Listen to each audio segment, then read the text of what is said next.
All right, how's everybody doing? This is the second attempt at our try hard, try hack me live streams.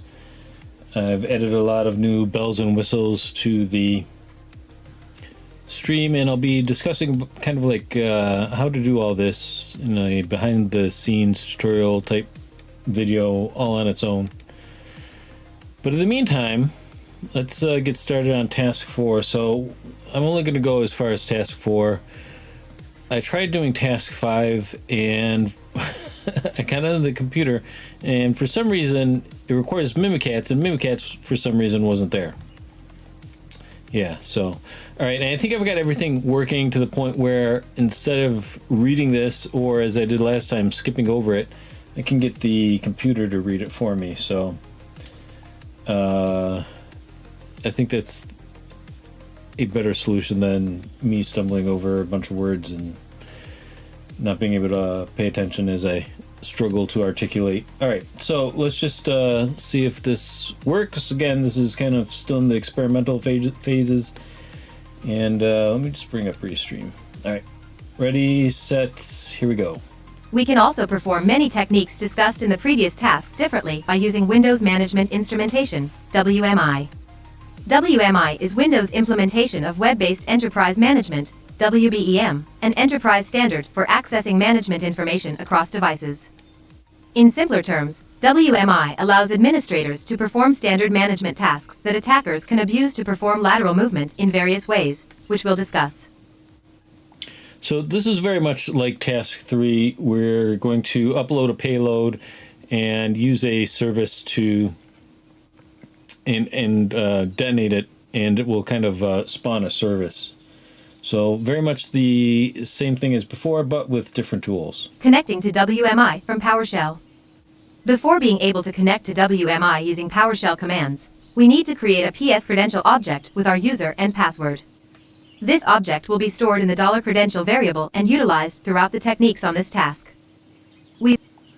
So in PowerShell scripting, we can create a bunch of variables and leverage those, and you can kind of see the code there, username and password.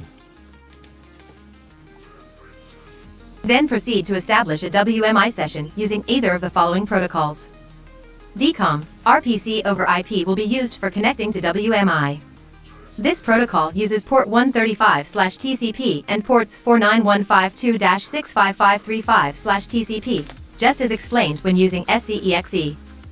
Woosman, WinRM will be used for connecting to WMI. So she pronounces some of these this things protocol a uses little ports bit off, I would imagine, 5985/TCP, WinRM HTTP, or very much 5986/TCP, exactly WinRM canon. That's how you HTTPS. pronounce that now. To establish a WMI session from PowerShell, we can use the following commands and store the session on the $session variable, which we will use throughout the room on the different techniques. And you can see that code there. We're going to go through this in the command line.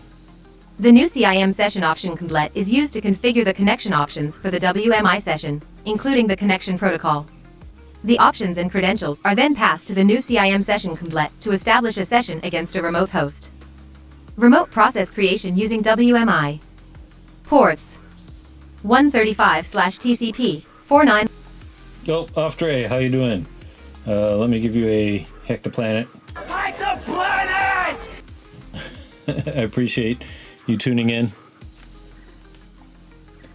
Yeah, I'm trying a bunch of real high effort stuff, bells and whistles. Hopefully it will go smoothly today. 152-65535/TCP, circ. 5985/TCP, WinRM HTTP, or 5986/TCP, WinRM HTTPS. Required group memberships, administrators. It's interesting what she We can remotely spawn a process from chooses PowerShell by to, leveraging Windows Management Instrumentation, denote as WMI, acronyms sending a or just WMI pronounce request to straight the out. Win32_process class to spawn the process under the session we created before. Notice that WMI won't allow you to see the output of any command, but will indeed create the required process silently. On legacy systems, the same can be done using MIC from the command prompt.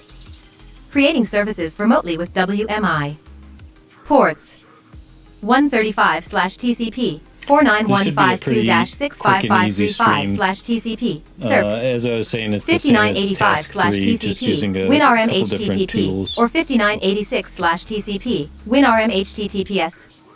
Required group memberships, administrators. We can create services with WMI through PowerShell.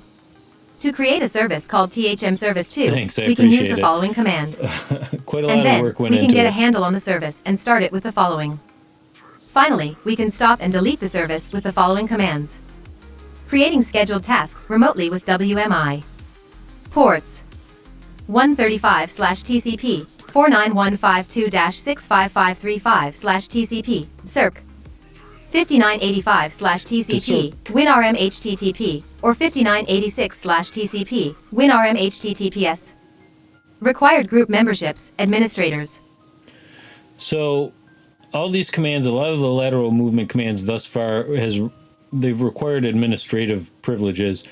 And you might ask yourself, if we have administrator privileges, why are we bothering with all these reverse shells and whatnot? And I asked the same question to ChatGPT, and I'll be posting her answers on Cyberspaceman Mike. I'm going to do a write-up on a couple of these tasks just to explain, because the THM explanations I don't feel as if they're sufficient, and some of the stuff is out of order. We can create and execute literally scheduled tasks by chronologically using out of some order. commandlets available in Windows default installations. To delete the scheduled task after it has been used, we can use the following command. Installing MSI packages through WMI. Ports 135/TCP, 49152-65535/TCP, SERP. 5985/TCP, WinRM those don't come up HTTP, correct. or 5986/TCP, WinRM HTTPS. Required group memberships, administrators. MSI is a file format used for installers. If we can copy an MSI package to the target system, we can then use WMI to attempt to install it for us. The file can be copied in any way available to the attacker. Once the MSI file is in the target system, we can attempt to install it by invoking the Win32_product class through WMI. We can All right, achieve good the luck with same your by us homework. using MIC in legacy Appreciate you systems. stopping by. Let's get to work. To complete this exercise, you will need to connect to THMJMP2 using the credentials assigned to you on Task 1 from http://distributor.za.tryhackme.com/creds. If you haven't done so yet, click on the link and get credentials. We can use any of the credentials we already have in our, I think I have it in the folder. So we can use Abigail here, we can use Jody. You don't have to get new credentials each time. Once you have your credentials, connect to THMJMP2 via SSH. SSHZA //AD username at thmjmp2.za.tryhackme.com. For this exercise, we will assume we have already captured some credentials with administrative access. User, za.tryhackme.com /T1_Corrine.Waters. And we have those already. Password, Corrine.1994. We'll show how to use those credentials to move laterally to THMIIS using WMI and MSI packages. Feel free to try the other methods presented during this task. We will start by creating our MSI payload with msvenom from our attacker machine. Note, since you will be sharing the lab with others, you'll want to use a different file name for your payload instead of myinstaller.msi to avoid overwriting someone else's payload. So that's really the only way you can screw any of this up is, well, that's the only way that most people could screw any of this up is by mislabeling this. I have screwed it up by accidentally, I think L-port 4444 auto-filled from the last exercise at one point when I was trying this on my own, and that screwed it up a bit. But this is a pretty easygoing task, and there's not many ways to get it wrong. I managed to find all the ways regardless, but this should go pretty smoothly. So let's rename this creds, and I just learned that you could do this a few days ago. And we'll call this, I guess, we don't have to rename this one. When we get to here, we'll use this as this This is where we'll SSH into. Oh, you know what we forgot to do is set up OpenVPN and connect to the network. So that's an important step. So let's look at that first, shall we? I feel bad because I should do... I mean, we've done this so many times. I should just do all this before I start the stream.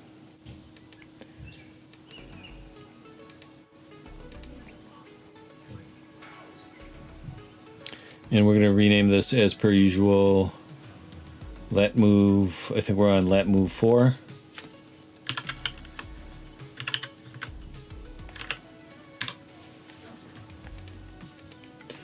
All right, so CD downloads. We got to go up top first. We got to go up top first. Then we can change it.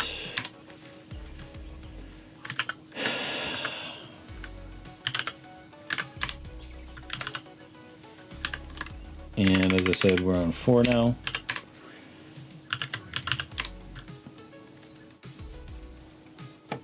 We got the initialization sequence completed. So we're good to go. We can close out this window. I wish they would color code the window that you're in so you're not accidentally closing the wrong one, because it's kind of hard to see which one is at the forefront here.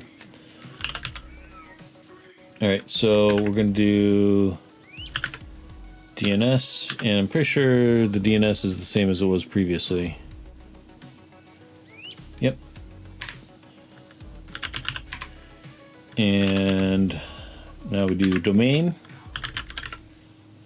not domain. And now we want to see if any of that worked with status.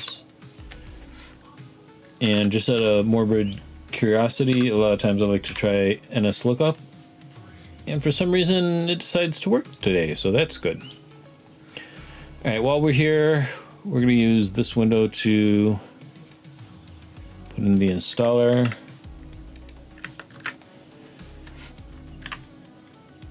And again, for purposes of plausible deniability, I'm going to call this definitely not my installer, DNMI MSI.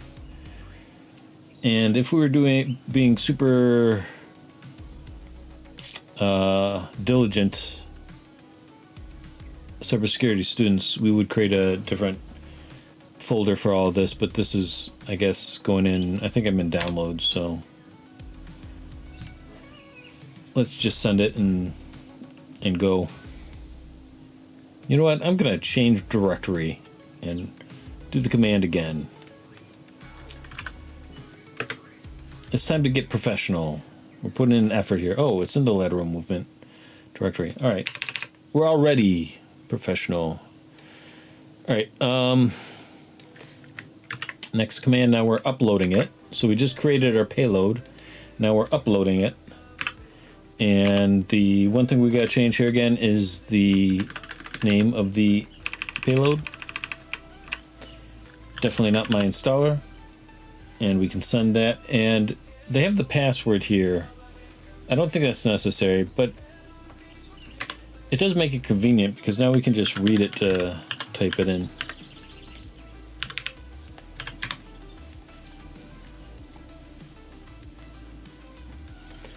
Now it is uploaded on THMIIS. That's the server we're trying to move into laterally. Since we copied our payload to the... Oh, let's have her read this.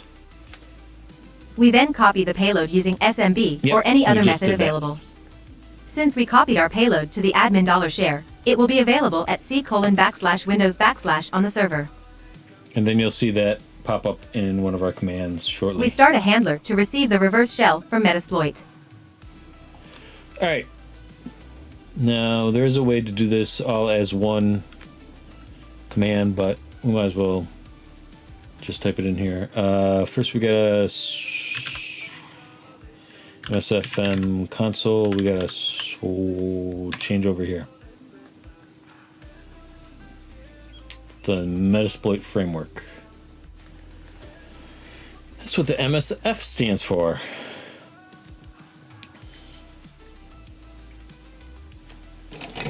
this is going on, I'm going to take a sip of water. From my gross water jug.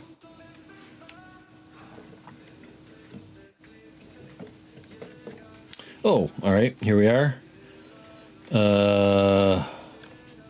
First we got to do set the multi-handler. Doesn't include that as an instruction. I want to make sure I get it right, so I'm going to go back to the previous task.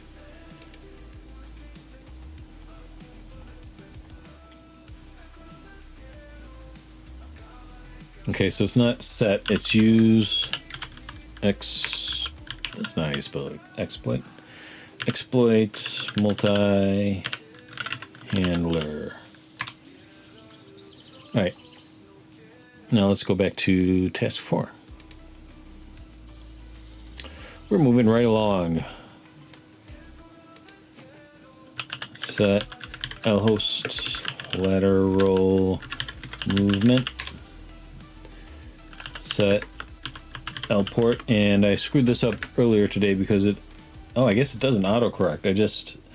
I auto-filled it in my mind as 4444 as per the previous task, but here it's 4445. And now set payload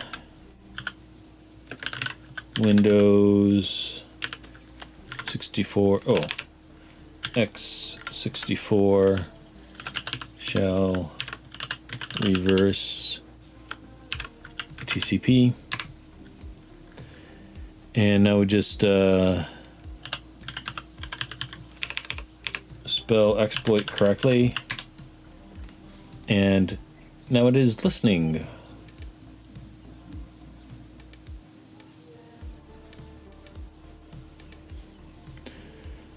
So let's start a WMI session against THMIIL. Let's have her read this. Let's start a WMI session against THMIIS from a PowerShell console.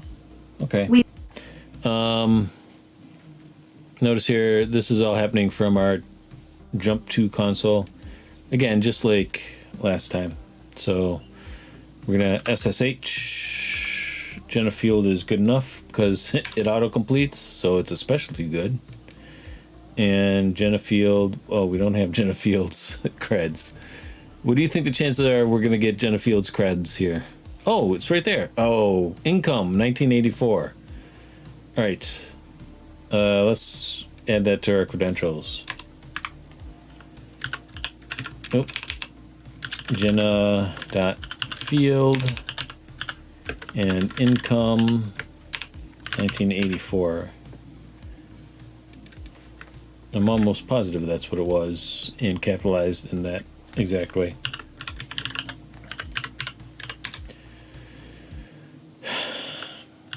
Income.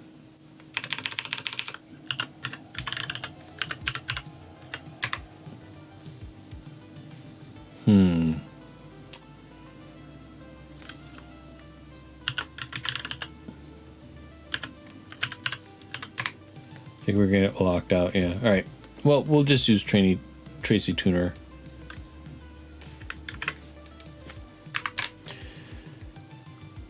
No, that's not what I wanted. Alright, let's try again.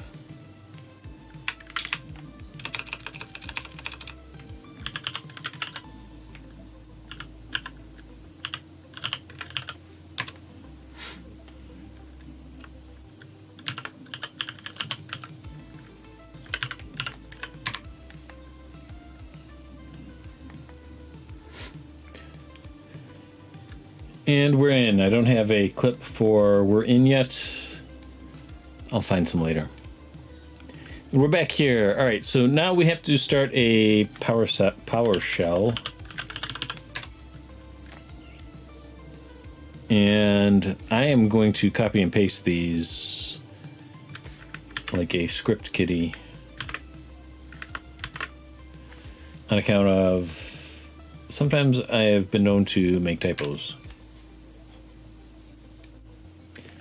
I just kind of want to get through this today.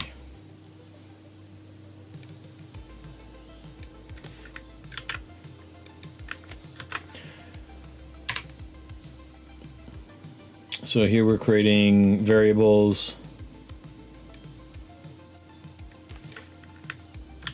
And I think this is our PS credential object that we're creating now.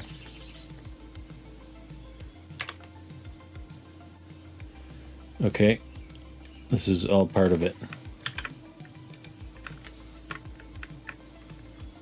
Oh god, type name. Oh, now we're in trouble.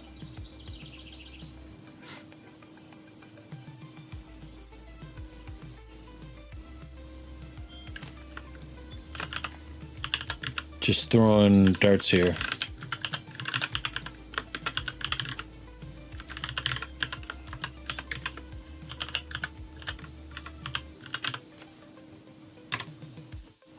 Okay, so that didn't work, so let's try this.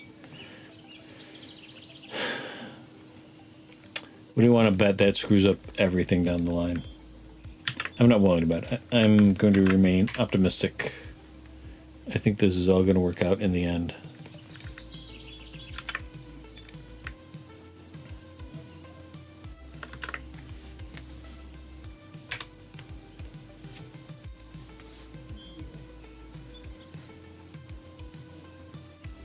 All right, we then invoke the install method from the Win22 product class to trigger the payload. That's this. It's all of this.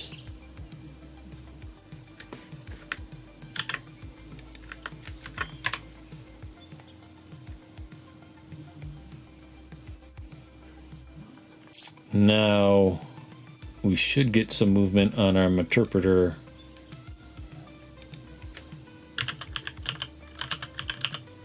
And yet we're not.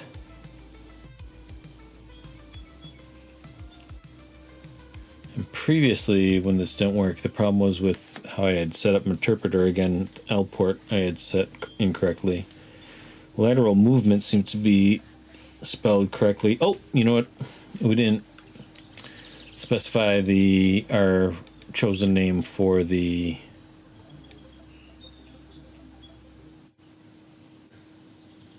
installer. Whoa, what happened? Don't do that. I don't want to hit Ctrl+C because that'll jump us right out of the computer.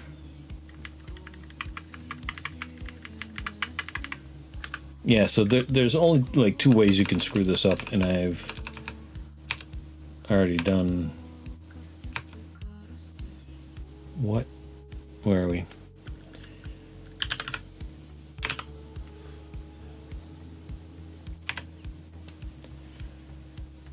Definitely not my installer. Let's see. Interpreter, anything there? Did you hear anything that time? It did. All right. So now we're on, let's rename this so we know where we are. THM IIS. All right. After running flag exe, same thing as before. We got to change the directory here. C users. Nope. T1 Corin.waters.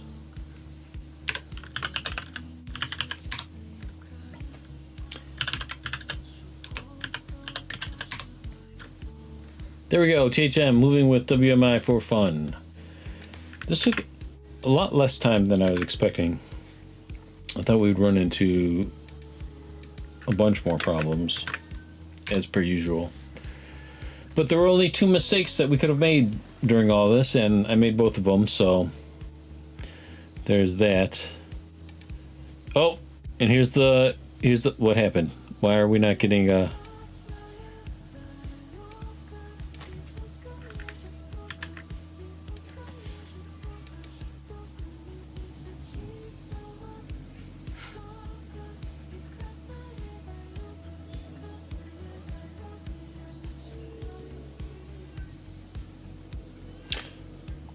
I'm queuing up the clip.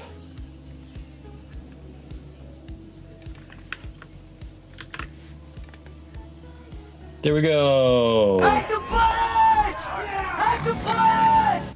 We did it. And Serial Killer, very excited about our success there. Since that took such little time, I'm going to attempt task 5, but I reserve the right to bail. Again, the last time I tried this, when we got on the computer, Mimikatz was supposed to be there waiting for us, and yet it was not. It was not there. It disappeared. All right, so I have task 5 queued up as well, so we can hear our AI talk about it, which is, again, hearing even a robotic woman's voice effortlessly articulate all of this is better than listening to me stumble over my words. So here we go. Ready? By alternate authentication material, we refer to any piece of data that can be used to access a Windows account without actually knowing a user's password itself. This is possible because of how some authentication protocols used by Windows networks work. In this task, we will take a look at a couple of alternatives available to log as a user when either of the following authentication protocols is available on the network. NTLM authentication. Kerberos authentication. Note, during this task, you are assumed to be familiar with the methods and tools to extract credentials from a host. Mimikatz will be used as the tool of choice for credential extraction throughout the room. Okay, that may be problematic. They're assumed that I'm familiar with the methods and tools to extract credentials, but I am not particularly familiar with all that, but we'll see how it goes. NTLM authentication.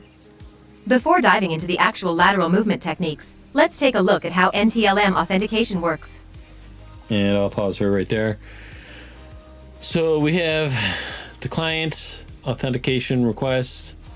Sends back a challenge. The NTLM hash plus the challenge is the response. The NTLM response is passed to the server, who then passes it on to the DC. It sends the challenge and response. It looks at the NTLM hash and the challenge and the response. Does it equal the response it's expecting? If it is, it allows authentication. If it does not meet its expectations, it denies authentication.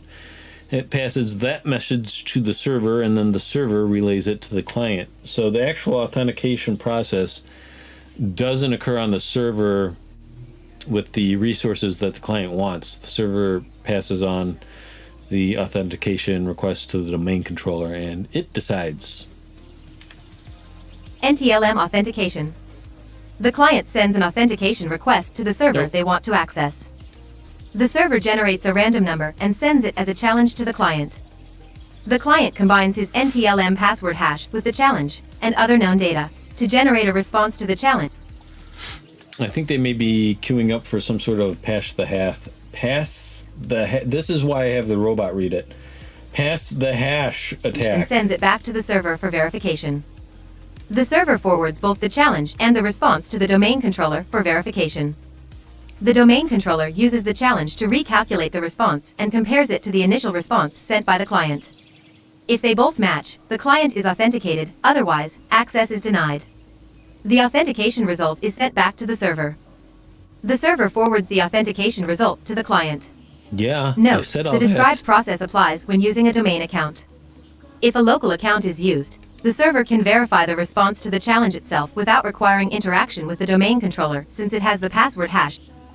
Okay, that part I did not say. So apparently there are occasions where the server with the resources that the client wants will actually do the authentication.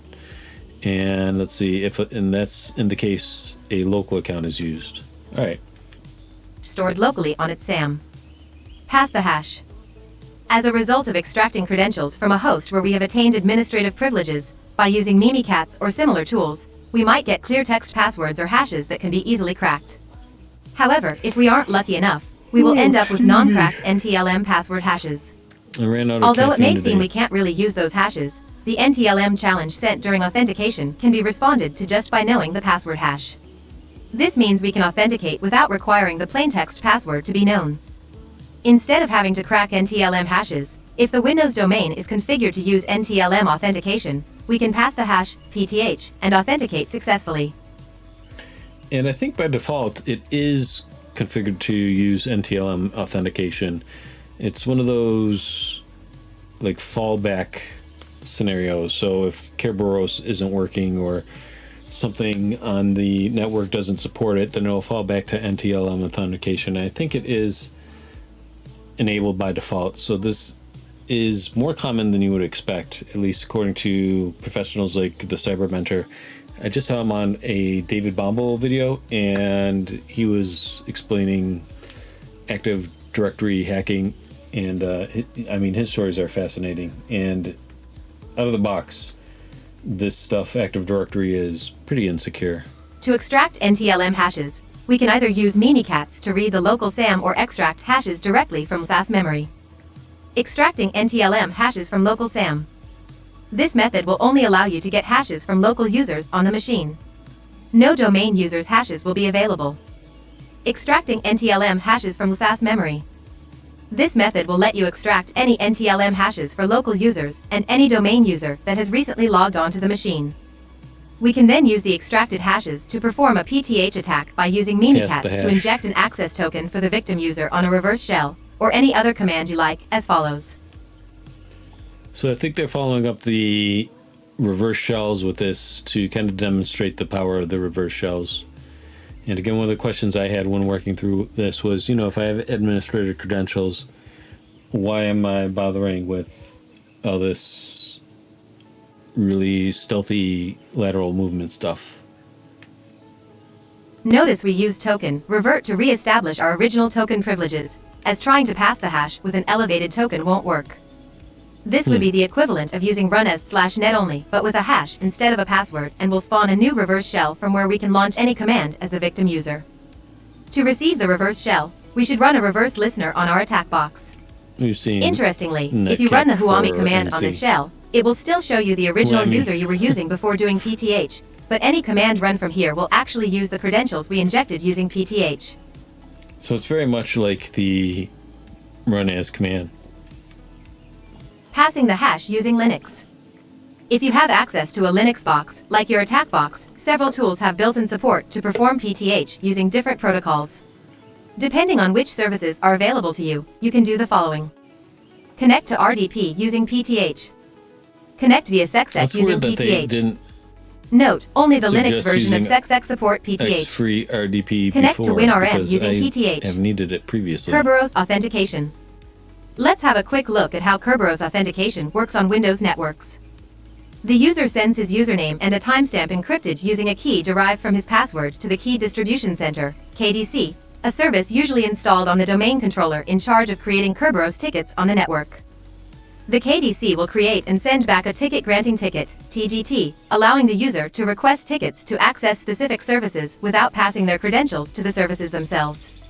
Along with the TGT, a session key is given to the user, which they will need to generate the requests that follow. Notice the TGT is encrypted using the KRB TGT account's password hash, so the user can't access its contents. It is important to know that the encrypted TGT includes a copy of the session key as part of its contents, and the KDC has no need to store the session key as it can recover a copy by decrypting the TGT if needed. All right, let's read that again. It is important to know that the encrypted TGT, the ticket granting ticket, so there's tickets and then there's tickets to grant tickets, includes a copy of the session key, and there's also keys, as part of its contents, and the KDC has no need to store the session key as it can recover a copy by decrypting the TGT if needed. Let's see if this diagram makes that any less obtuse. User hash, request ticket granting ticket, that's the ticket to get into the service they need. Username plus the timestamp. KDC domain controller, KRB TGT hash, and the user hash. That results in the ticket granting ticket and the session key, I believe, and that's the totality of the response, I guess. Kerberos get TGT. When users want to connect to a service on the network like a share, website, or database, they will use their TGT to ask the KDC for a ticket granting service, TGS. TGS are tickets that allow connection only to the specific service for which they were created.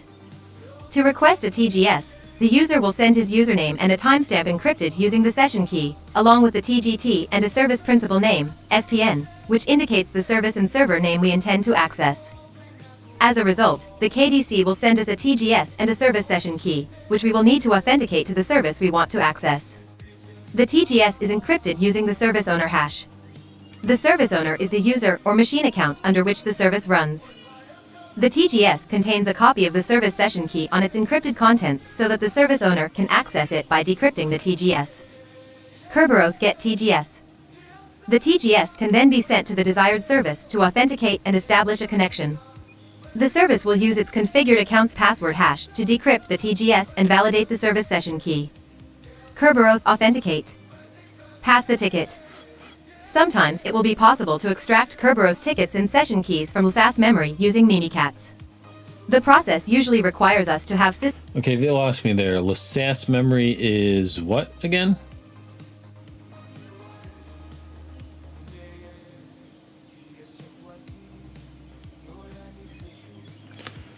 Let me just look for the first mention of LSAS.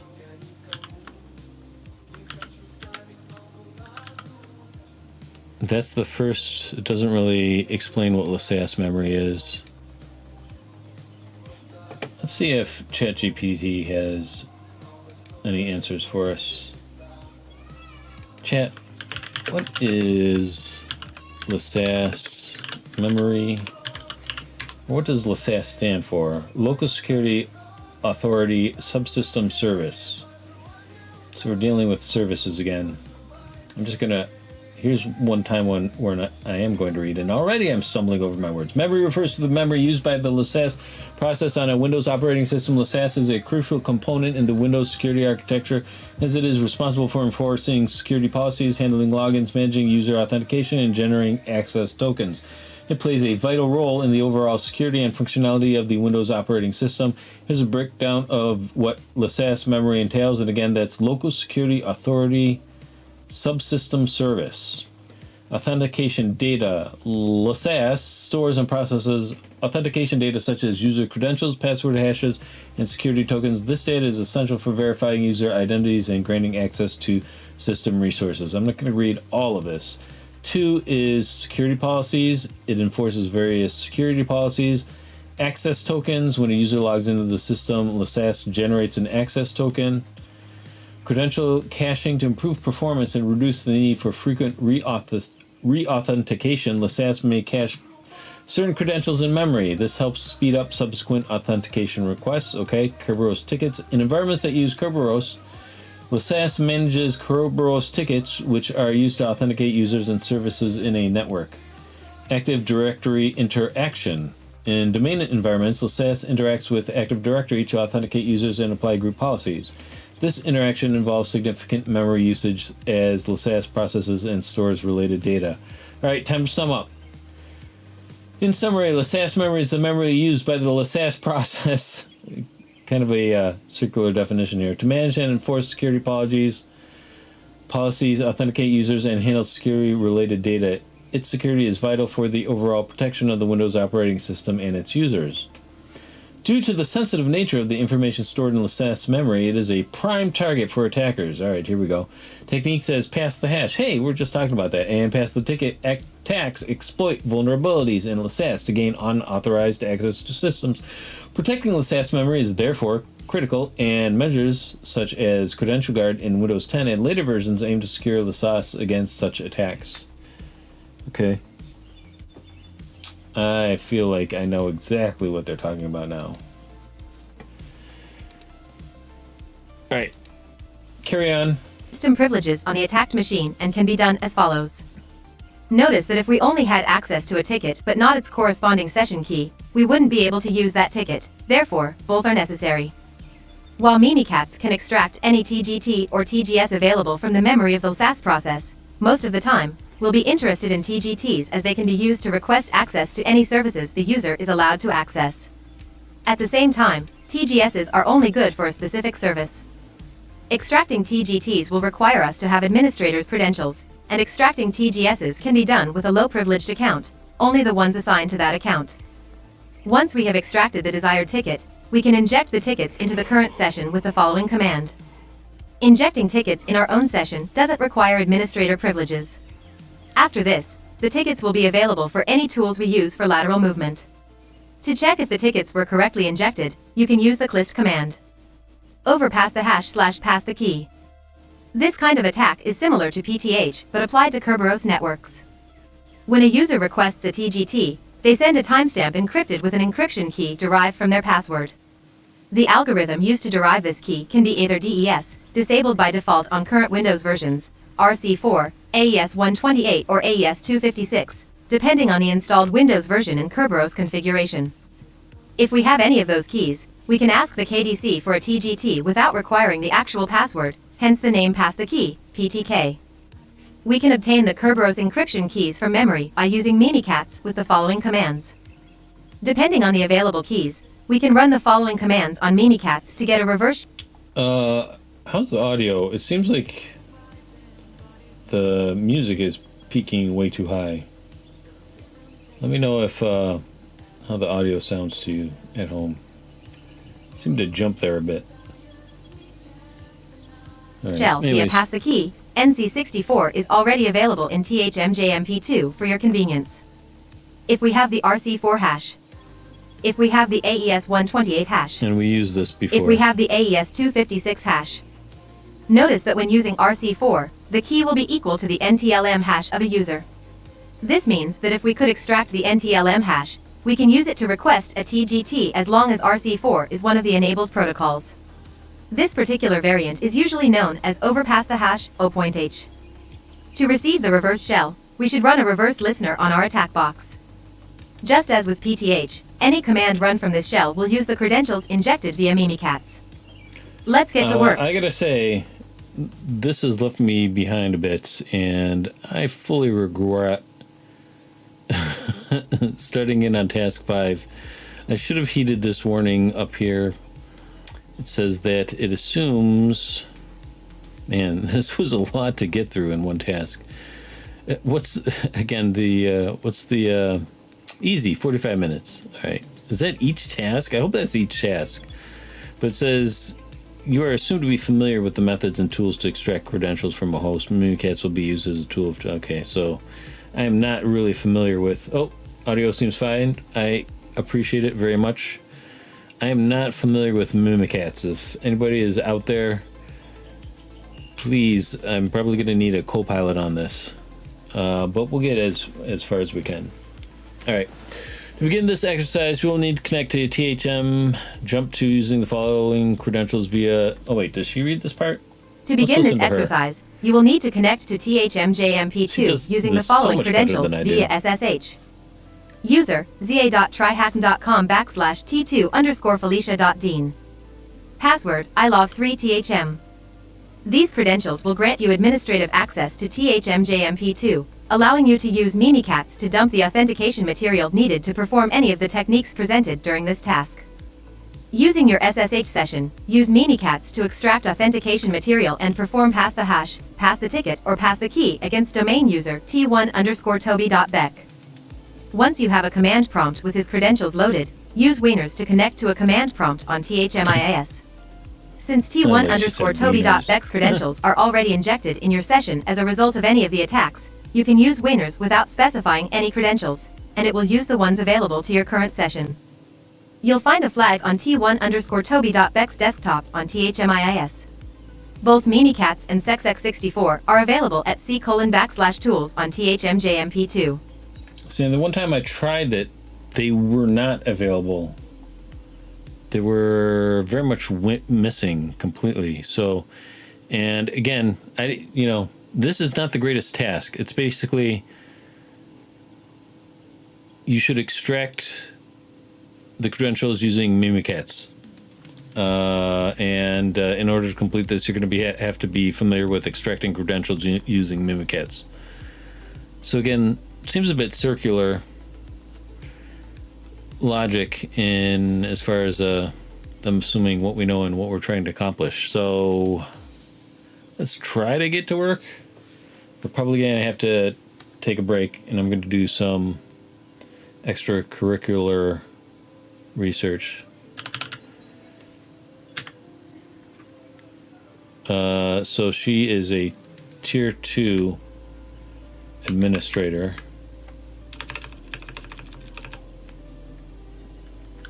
Anybody out here, anybody out there, have you done this task yet?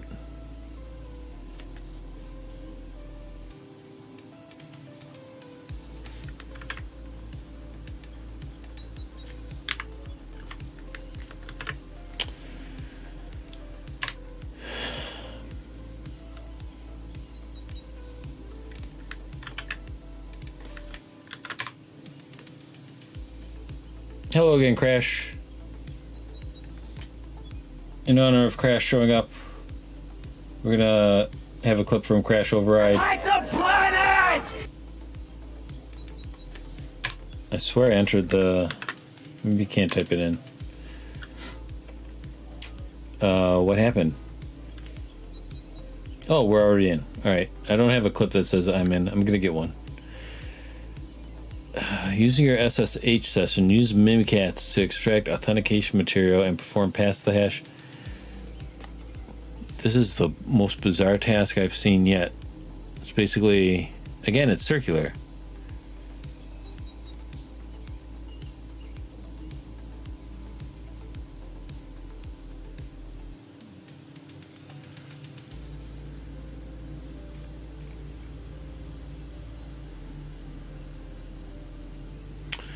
Yeah, tasks 3 and 4, any problem I could have encountered or caused, any problem I could have caused, I did. But regardless of that, they were pretty easy in the end. But this is basically like, here's how you pass the hash, and you should pass the hash and get back to us.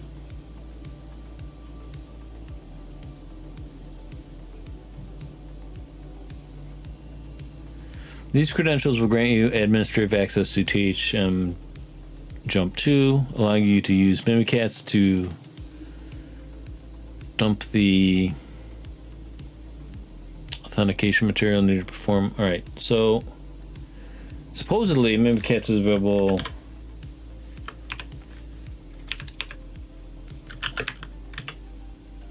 here.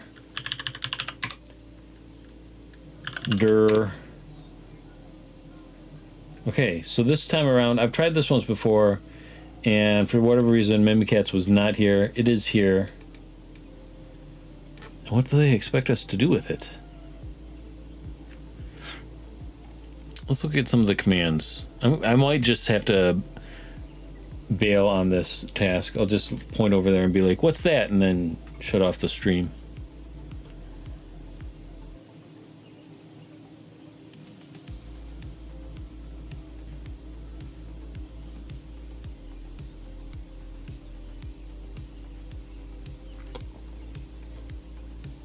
I mean, look at how deep the reading is. Pass the hash.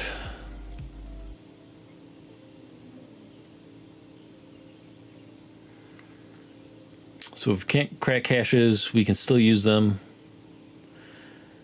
To extract NTLM hashes, we can either use Mimikatz to read the local SAM or extract hashes directly from LSAS memory. From the local SAM.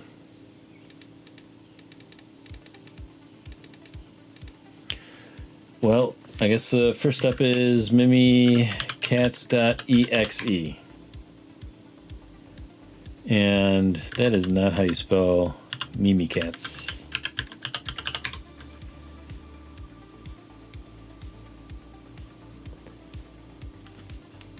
Should I just type in these?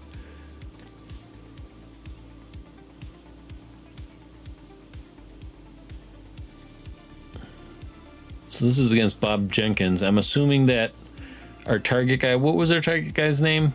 Are we just running these commands? Is that all it is?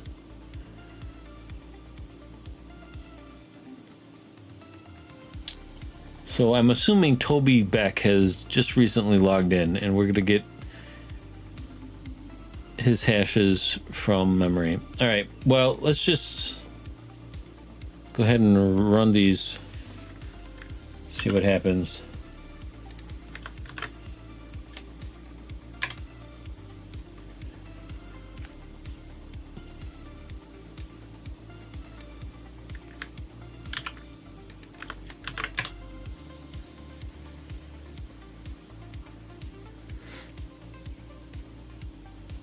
impersonation delegation, and this is still Felicia Dean. How would we run this against our target?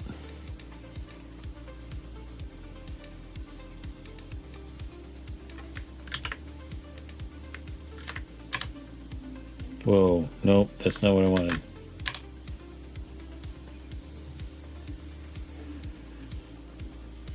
So it looks like we've successfully run a dump against a guest user using a default account. That's not what we want, I assume.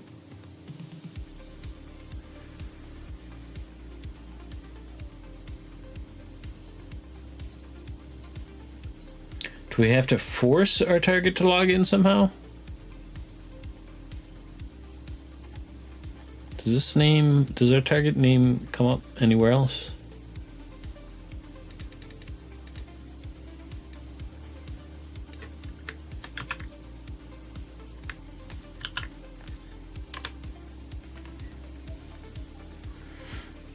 Since credentials are already injected in your session as a result of any of the attacks, you can use winners without specifying any credentials, and it will use the ones available to your current session. Allowing you to dump the authentication material needed to perform any of the techniques presented during this task.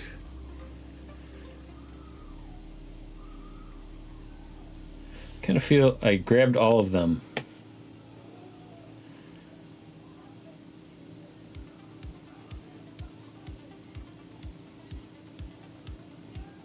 Did I though?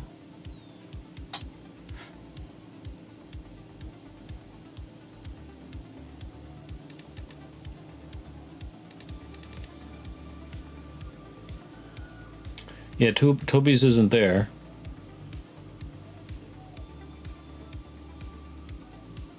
It says that Toby Beck's credentials are already injected in your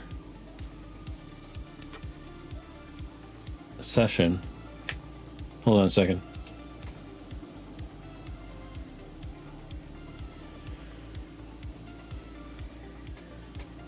T1 Toby Beck. Were we supposed to have done these without pause?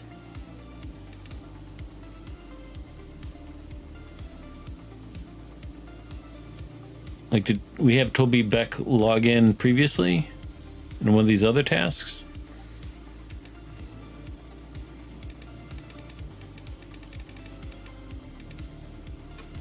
Why is it not jumping to?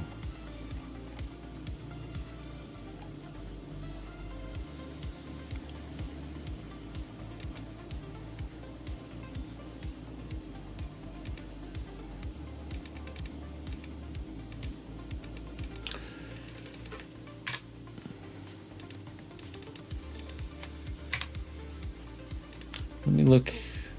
Let's see if he comes up in my credentials.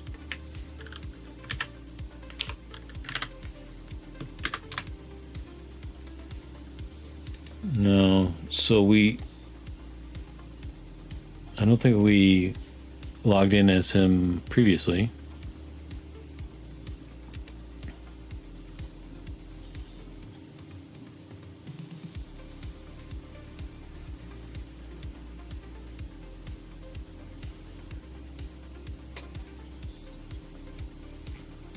Are we supposed to force him to log in?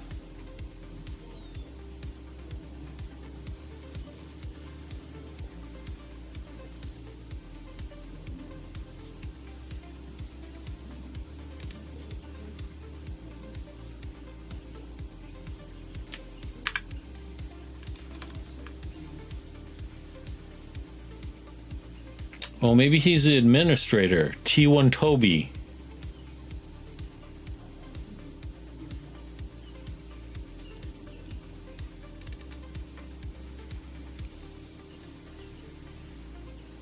What do you think? You think that's him?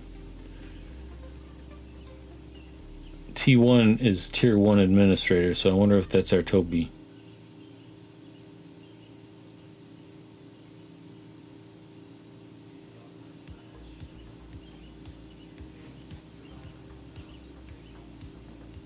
But here it's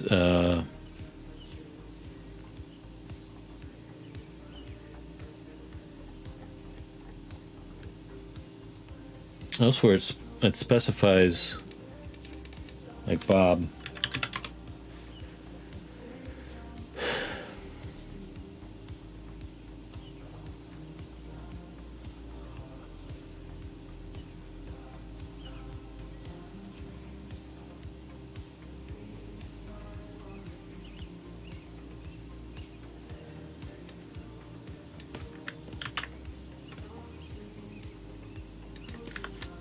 All right, I think this is gonna do something. It's doing stuff. I saw, what's his name? Tony flash by there for a moment.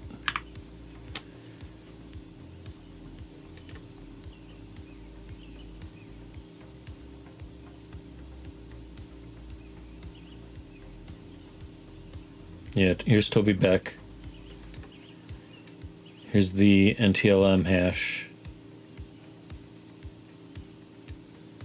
Okay. What's the ID? Is that the... Does he have an ID? SSID? Yeah, okay. So... I stumbled over the correct command. Alright. We can use the extracted hashes to perform a pass the hash attack using Mimikatz to inject an access token for the victim user on a reverse shell or any other command you like as follows.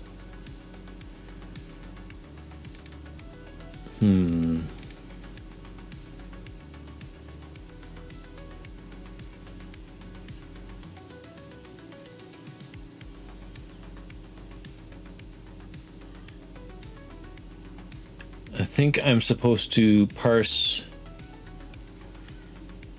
You know what? Let's copy this into our.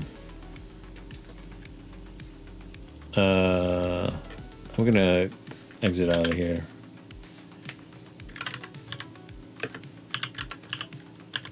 Call this our Tony text file.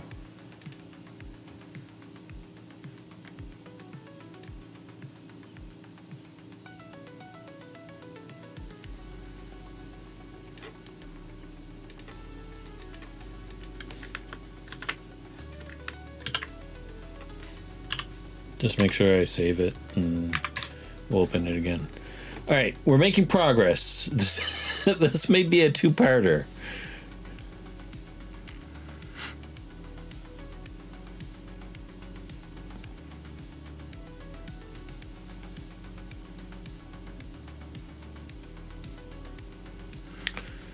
Okay, so this is opening up a reverse shell. I'm getting good at this. But we don't have a listener yet, and here's where our listener comes into. So here's our reverse shell. Here's the port. Oh, we need our attacker IP. We got to change that. I think we're making progress here. All right. They tried to trick us by putting all the commands out of order, but... we're going to need our... Oh, it's the same. 10, 50, 65, 10. I can remember that. I don't need this. Be gone from my site. And let's see. So let's set up our listener.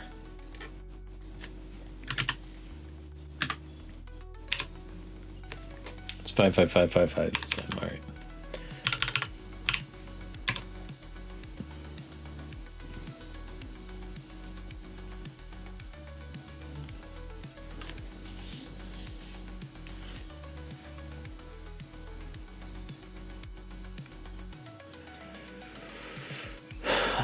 All right, we got a token revert, and I know they told us why. I have since forgotten.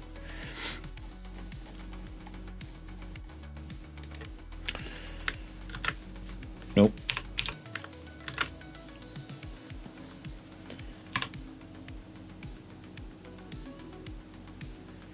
And now... All right, and we're going to substitute a bunch of stuff there. Our arrow's going to work?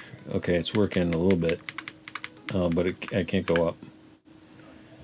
And if I hit, I'm going to have to type this all out because I don't know it any other way. Why isn't it?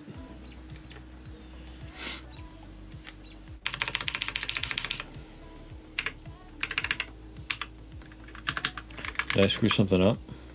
I feel like I screwed something up.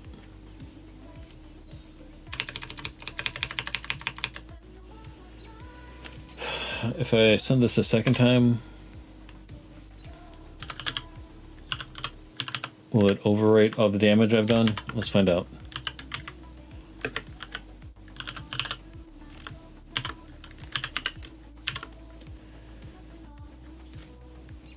What's his name? Tony what? Beck. Tony Beck. Wait.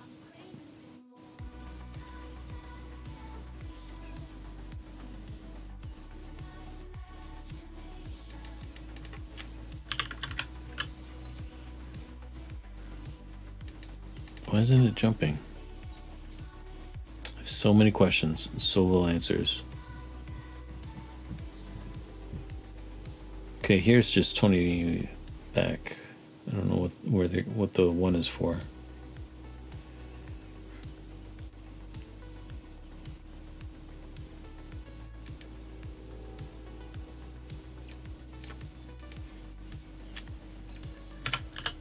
But I'm just going to assume that's particular to that output. What do you think? Am I on the right track so far? I hope.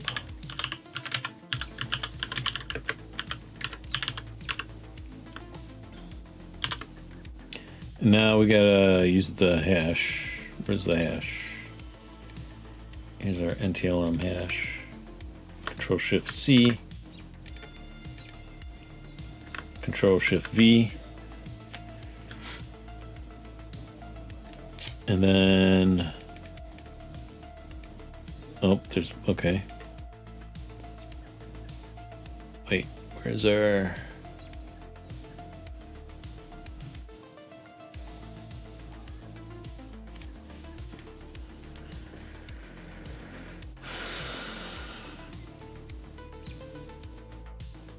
What's our flag?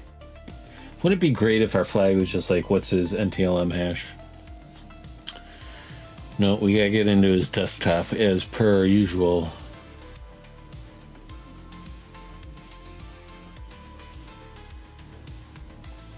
Where was I? I don't trust the control find on this. Alright. No. What happened?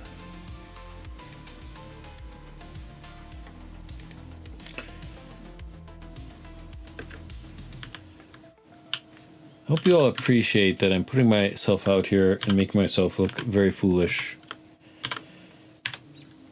for the purposes of demonstrating that if I can do it, anyone can do it.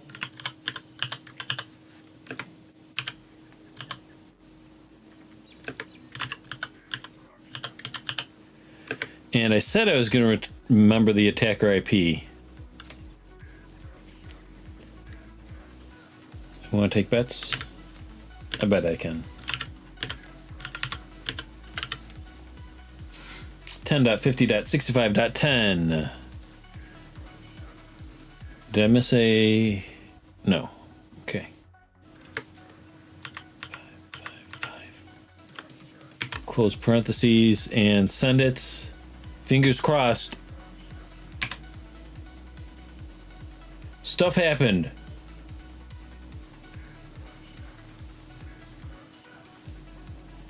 Did we get movement on our listener? We did! Fam! We did it!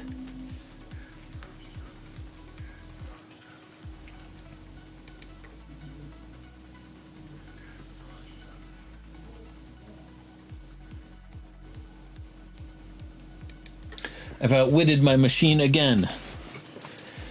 Alright. C users Tony.Beck T1. He's a, oh my god. He's a T1 administrator. Don't you ever forget it. Tony.Beck One of my favorite artists. Not so much Toby, but Beck. Then desktop. And what did I do wrong?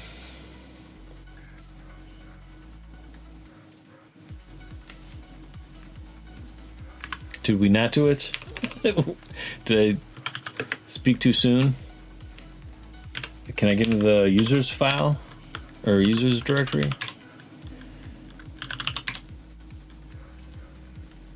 G1 Toby Beck. Why are there so many Toby Becks?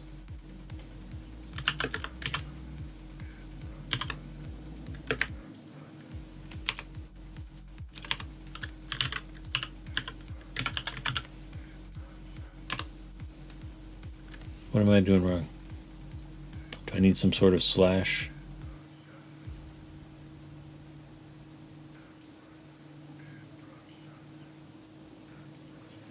I wish I could just point and click.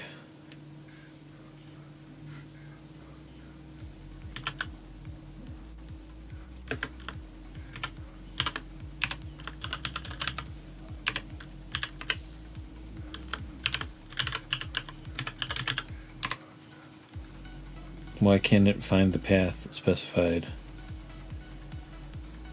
Oh, because I'm already in users. Do I need a slash in front of this? This is where I start to freeze up. If I'm making mistakes on the difficult stuff, it doesn't bother me as much, but now that I'm screwing up the easy stuff. Toby, not Tony. Oh my god. Chat, why didn't you help me out there?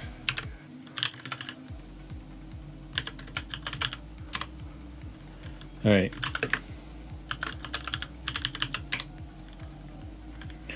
All right.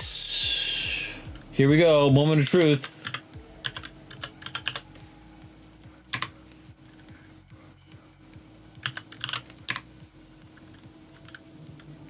There's no flag here. We're on his desktop. What is going on? Is it one of the other many Tobys?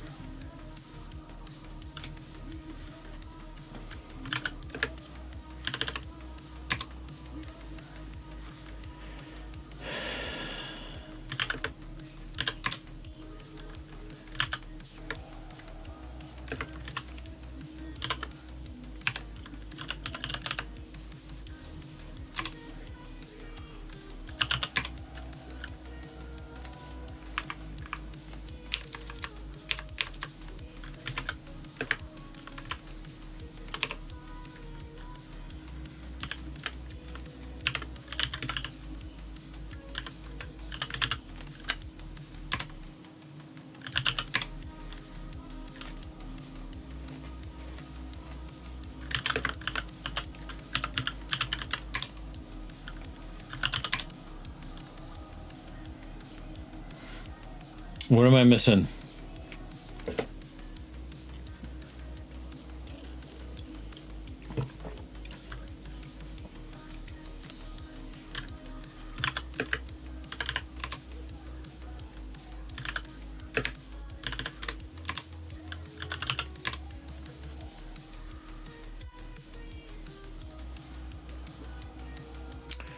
What is the flag obtained from executing flag.exe on T1 Toby Beck's desktop on THMIIS?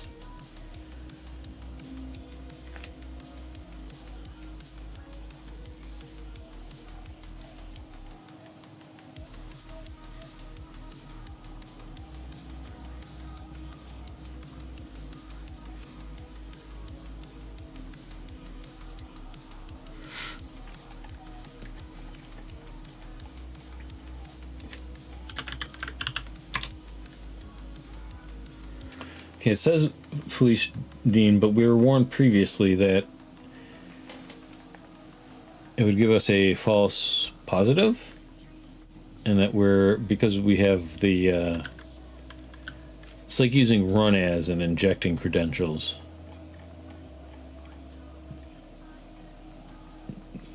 And I think that's evidenced by the fact that we can get into his desktop.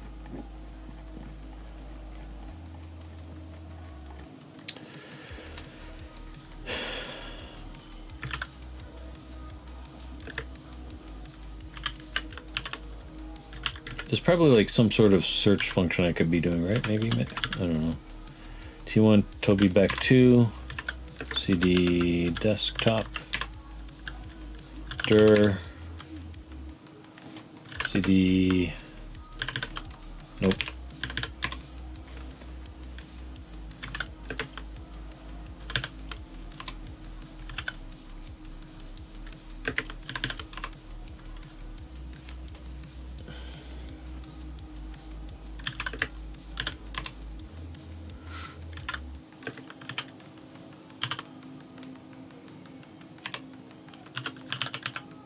Isers? What's an Iser?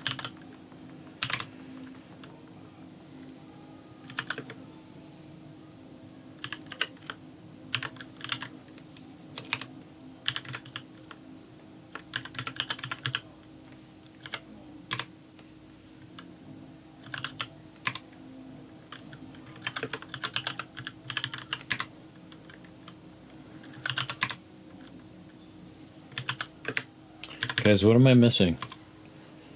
I'm flailing out here.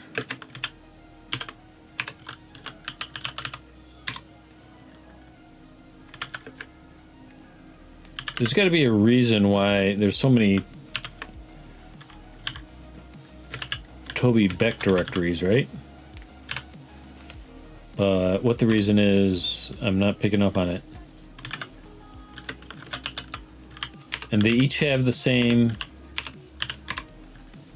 Watch, it's going to be that feedback website, Microsoft Windows Guide website. There's no flag.exe. Do we have to do something with WinRARs? Once you have a command prompt with his credentials loaded, yep. What? Oh, man. Use WinRARs to connect to a command prompt on THMS. Wait.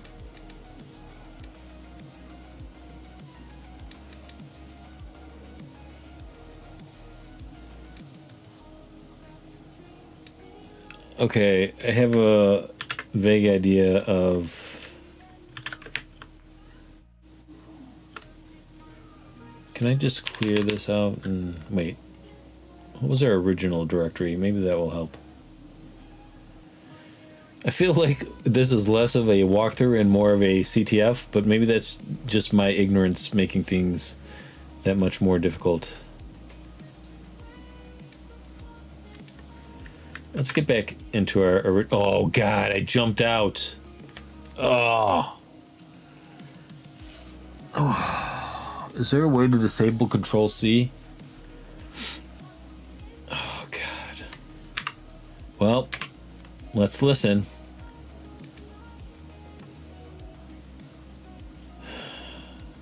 This shouldn't be too tough. We can just copy and paste our way back in. What? Why didn't... What's going on?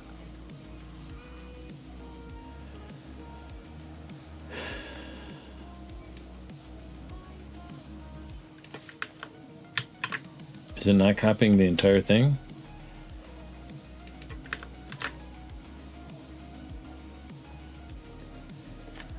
I don't know what's going on there. I think we're going to have to type it in. Manually. Oh, in this one we didn't specify our IP. Alright.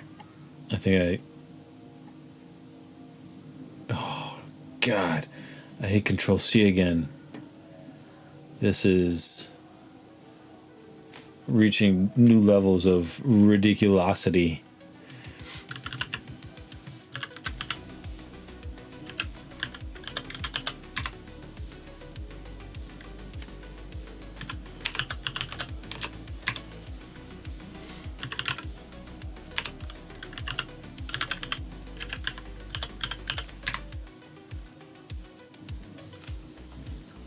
Okay, can I just run the...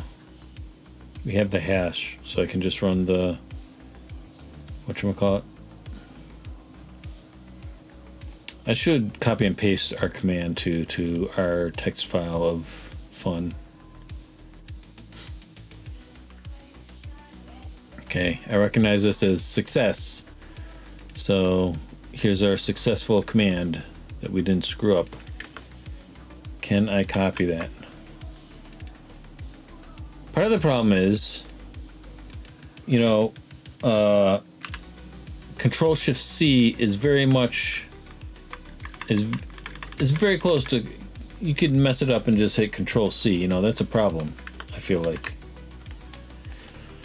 I think it should be very much distinct, a very distinct command that you can't mess up just because you severed your median nerve with a giant chisel. Okay, we're not going to be able to copy it and paste it in for whatever reason. I want to, oh my god, can I detach this? Oh, you can change the title colors. You can't, well, but you can't color. I wish it would automate so it highlighted whichever tab you're in. Alright, how do I... Let's do this, shall we? No, we can't. Can we separate it out?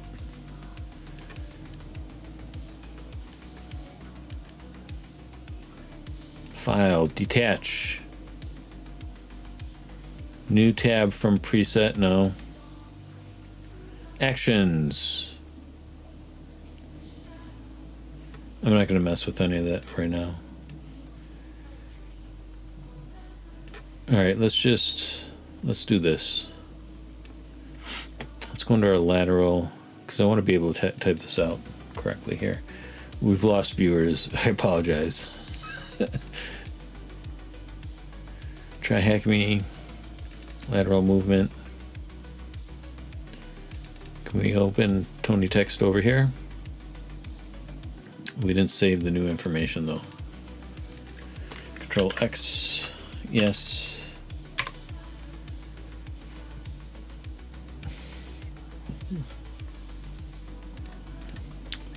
Let's open this again, and it should have all our new information in it. Let's snap that. Let's see if we can increase the... Let's not mess around any further. Let's just go ahead and execute this. All right. Sec URLs. I can't believe that I typed this all in correctly the first time around. T1 Tony dot. Did I mention I severed my median nerve with a giant chisel? Domain za.tryhackme.com NTLM 53. Ooh, that's not 53. And I can't send it, and we'll start all over again. All right. This I do have to copy and paste in because there's no way I'm going to get that right.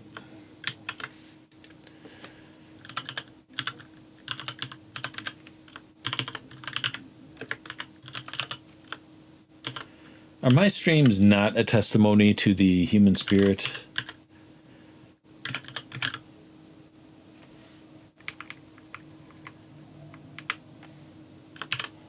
Never giving up no matter how much I screw up. We've outlasted the synthwave stream. That's how long this has gone on for.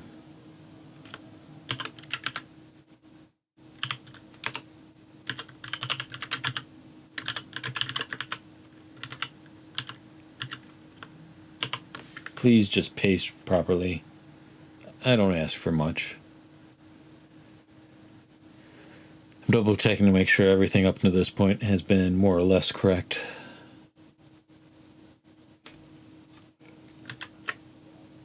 Why does it execute it? Can I just hit Control V? Can I right click and paste? Let's try that next time, shall we? In fact, let's try it now before we get all that way. Paste selection. No, that doesn't work. Why can't I paste anything here? I suppose if I can paste the anti-LM, I can paste the entire command, but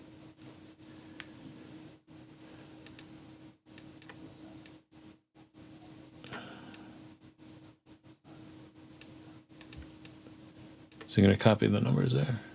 Copy. Paste clipboard. It executes. Is there something wrong with my keyboard? I need a lot of. Yeah, no, I've been using Shift Control V. This is what happens. I promise. It executes it before. I don't know if my. It's like my Enter key is stuck or something.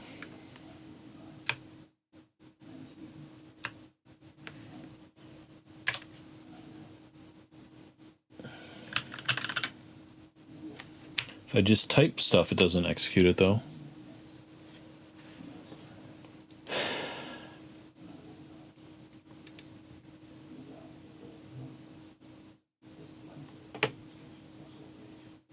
This is very weird.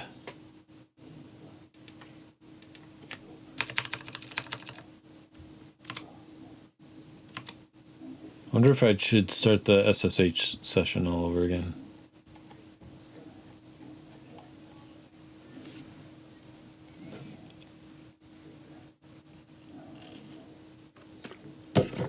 What happened? Did I cut it instead of, see, paste selection, it executes. Do I have to throw in those other commands beforehand? Let's try that.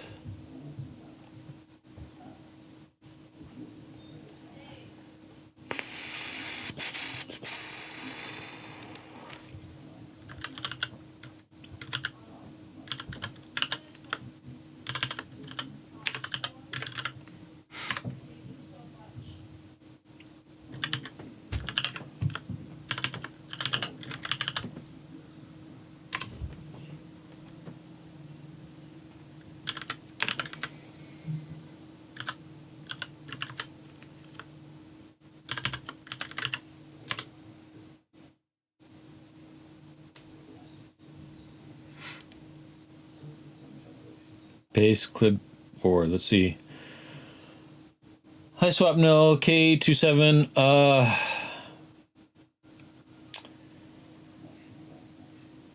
Hopefully you're joining us just as I'm getting over all the worst problems. We were very much just about to capture the flag, and then I hit Ctrl+C in a number of windows and just jumped out of the reverse shells and back into our attack box. Why is it executing as I paste it in? I think I'm just gonna, you know what? I'm just gonna jump out completely again. I wonder if I should just restart the SSH session. Let's try that, shall we?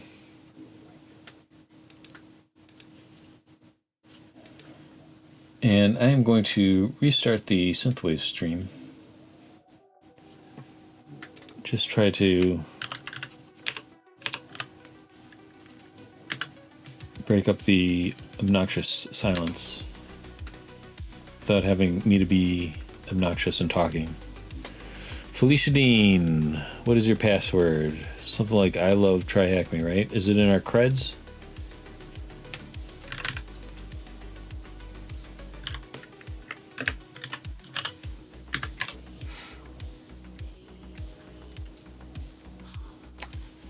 Is it this? Oh, okay. We're going to use Tracy Turner's. SSH. Wait, no. At this point, we're supposed to be using the tier 2 admins, right? All right. So hers are here somewhere. Let's just try, see if this works.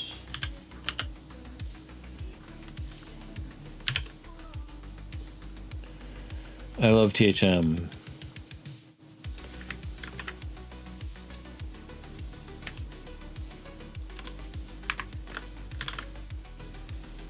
I feel like I had these in here at one point and didn't save, maybe.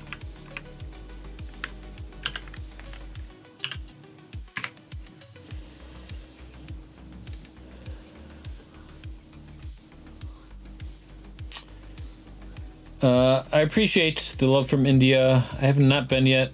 I've traveled to and lived in Korea and Kuwait for a while. I'd like to visit India. Might be something with texture copying, weird empty space or something. I don't think so, because I copied it previously and it worked. I think the session was just bugging out. But I'm not married to that explanation. Ooh, I almost think copy the exclamation point there. And I'm in. You gotta say that anytime. All right, now what do we do? We gotta get back to mini. Oh my god, I'm not. I'm just giving up on talking. Isn't it this directory? Just the tools directory? Sure, since I can't spell Mimikatz to save my life. And we're in again. Insofar as we've launched an executable. Alright, I'm tempted to just try to run the reverse shell from copying and pasting again. Again, the definition of insanity is trying the same thing over again and expecting different results, but it's also the definition of red teaming. Nope, it did not work. All right, I am just going to type out the entire NTLM hash. How about that? And I'm going to type it in the wrong window. I'm so tired.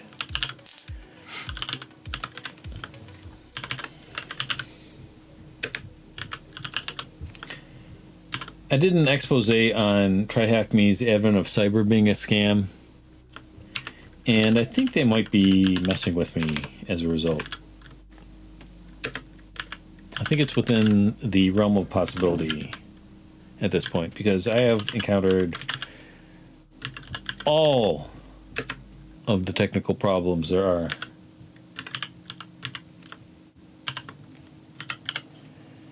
"53 3F 1BD," not E. 57 6C AA 912 BDB BDB 9 DA 28 4. I feel like I'm in Insanity Wolf meme.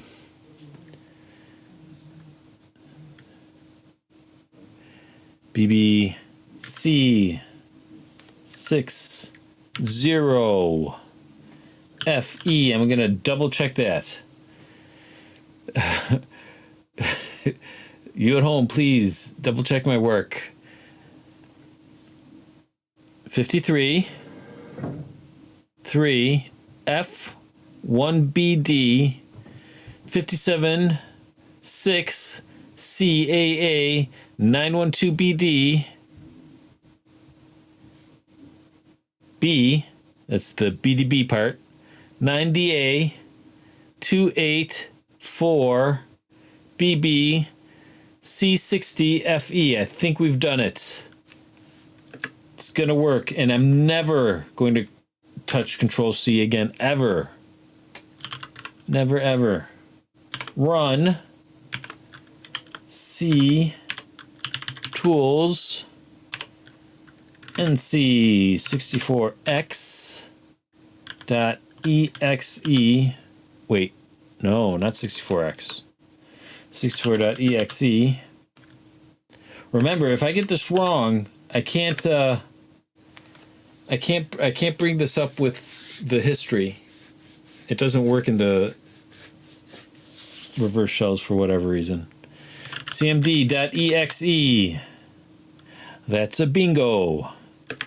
And 10.50.65.10. That's the attacker IP.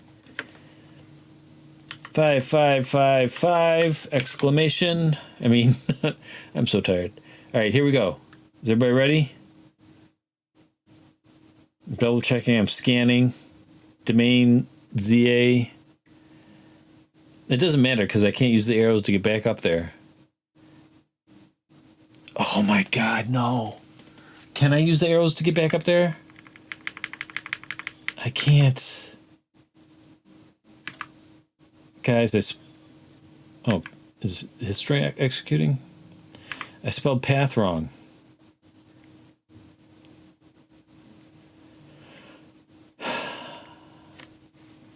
I hate everything. But now it's not executing midway through. What if I try Ctrl+Shift+V? Why is it working now? It's working now. I'm not even going to question it. I'm just going to run with it.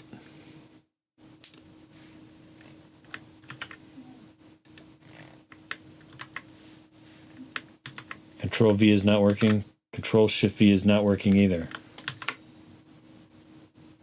And again, doing the same thing and expecting different results. It works, I gotta say. It might be the definition of insanity, but it works. Oh, God, why is our interpreter not doing anything? Why is our synthwave not playing?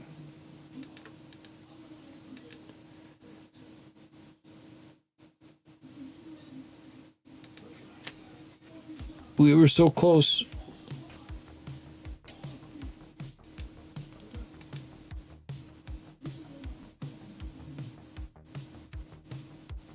I'm guessing the hash pasted wrong. Oh, well that's good. That's backspace, everybody. It just wipes out everything.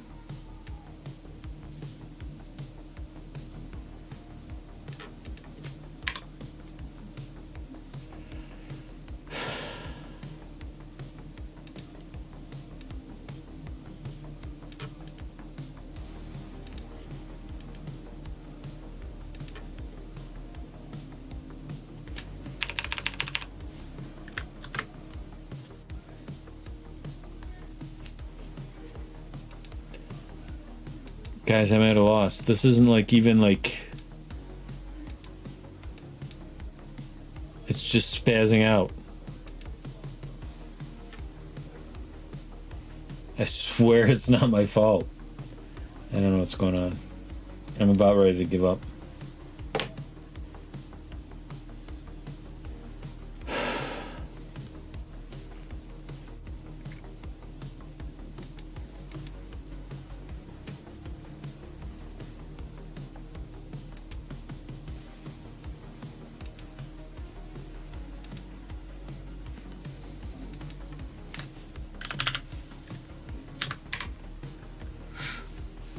Start from the top.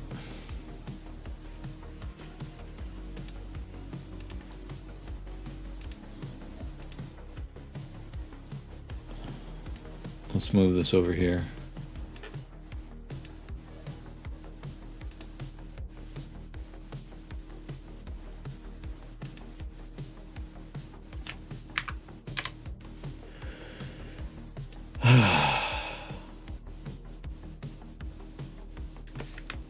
I appreciate it, Trent. Doing this, I often find I need like a reality check. Here, pasting works. All right, I've memorized all the steps from this point on, so I say that. I speak, I'm probably speaking too soon. All right, because I can't spell mimikatz directory mimikatz.exe.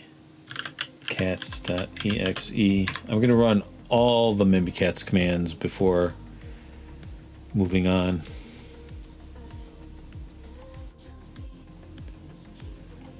Just in case, because I've lost all sense of what's real and cause and effect and what does that, okay, our listeners, it's ready. I have no sense of causality anymore. That's what this task has done to me.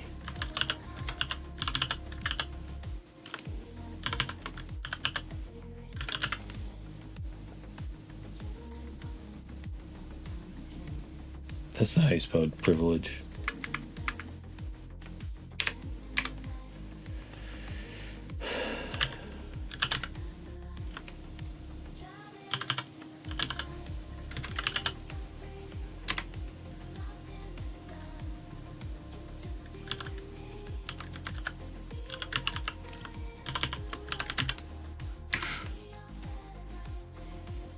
Okay, then we had to do what? Let's do this command too. Just to cover all our bases.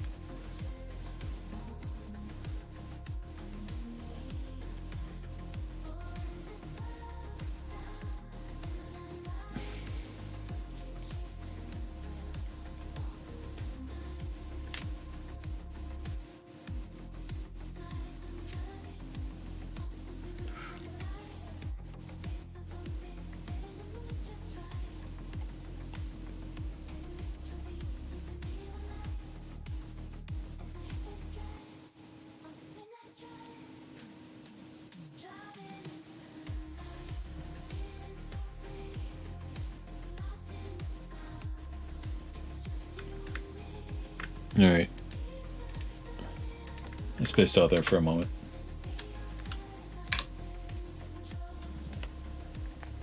And Tony Beck goes flying by again, or Toby Beck.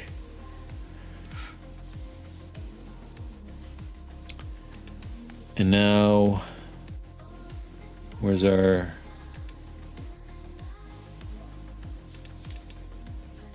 Okay, let's bring up our text file.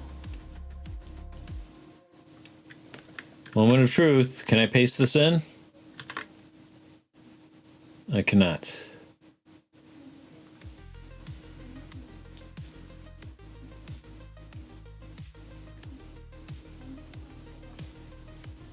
What if I paste it in from...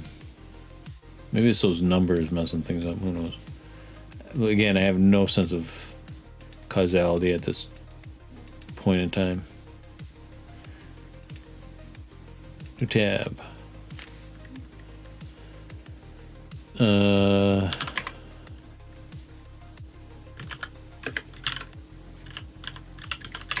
Tony text, nano, Tony.text.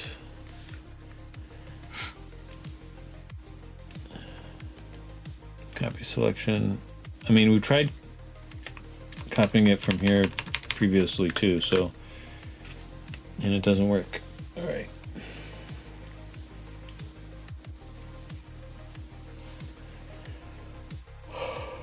We did this before, right? If I play back the tape, I can watch myself pasting this in.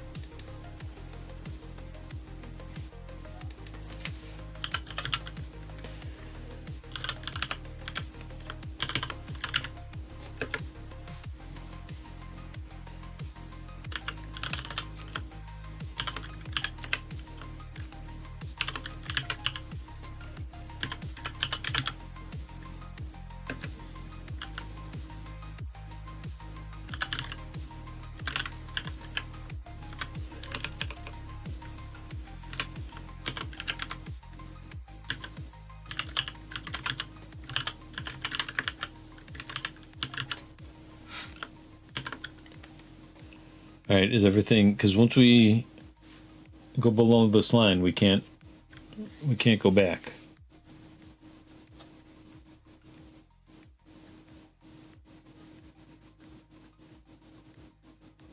It is weird.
All right.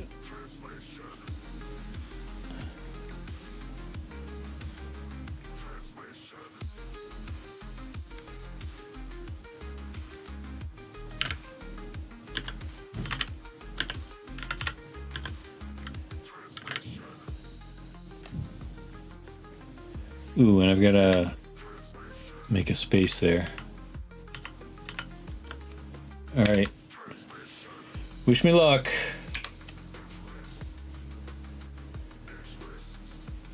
Now, if I type that in correctly,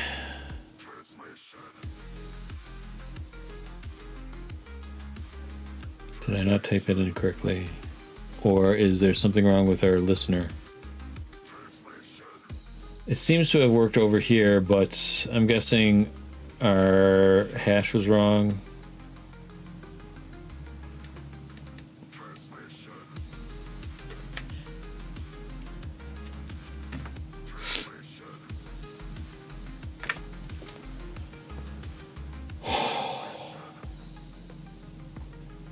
There's a user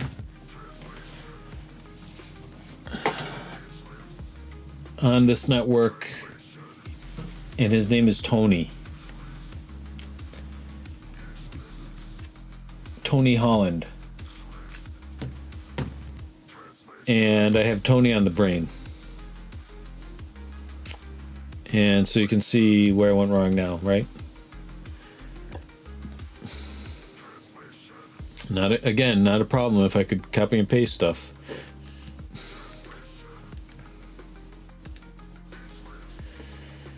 I'm gonna try that, guys. I'm gonna try this. Yeah, not.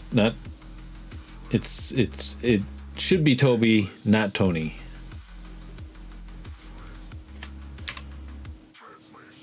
So, I'm gonna try this one more time. And then I'm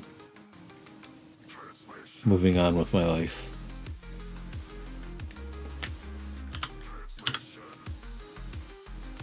You know what? I'm going to ask chat for some help about why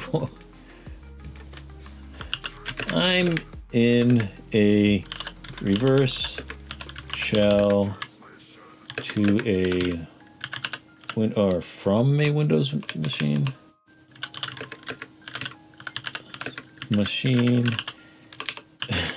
And I don't think she's gonna have the answers. And when I try to paste commands into Mimikatz, it executes them halfway through. But why? And now we've got a broken pipe.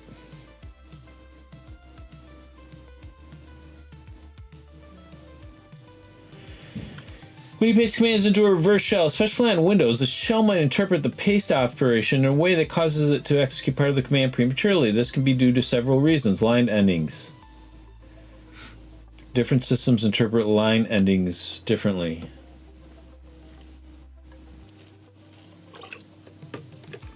Buffer limits. The shell might have a limited buffer size for commands, and if you paste a command that exceeds this buffer, it might get truncated or executed in parts. I wonder if that's it. Because I think if I remember correctly, the first time I typed some of it and only pasted in the hash, but I think we tried that again and it didn't work, right? Some characters might be interpreted. No, none of that is. The only thing that makes sense is buffer limits, maybe. But I mean, this is not a long command. Interactive nature of Mimikatz. Mimikatz is an interactive command line tool, and certain commands might be partially executed if pasted in bulk. Mimikatz might expect a command to be completed before it interprets it correctly. I don't know.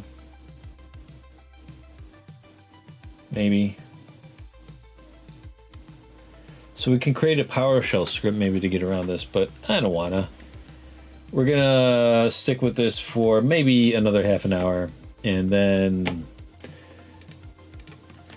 I'm going to take my computer out back and beat it Office Space style. So we lost our SSH session as well. All right, so this is what we're going to do. We're going to try to paste in. We're going to try to type in part of it and paste in the other part. And if that works, great. And if it doesn't, well, let's not even entertain the thought of what might happen if that doesn't work. Oh, the whole network is down. Is that the problem? Oh, you know what? I think TryHackMe turned off the network. I think it was just like, hey, you're taking too long. Uh-oh. Can only increase the expiry time for a maximum of 2 hours. Have we been here 2 hours already? No, we started at 8. So that's a lie.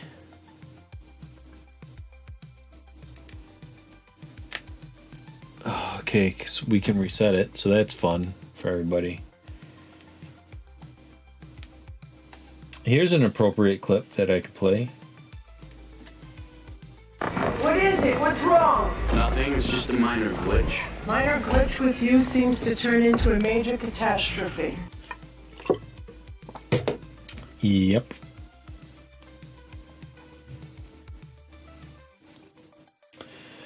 I forgot to include a clip from Serial Killer saying that's monumentally stupid, right? Or universally stupid, something like that. Which would be very appropriate right now. Alright, there's a little tension breaker that had to be done, alright? Little tension breaker. Alright. Let's see if we can get back into the network.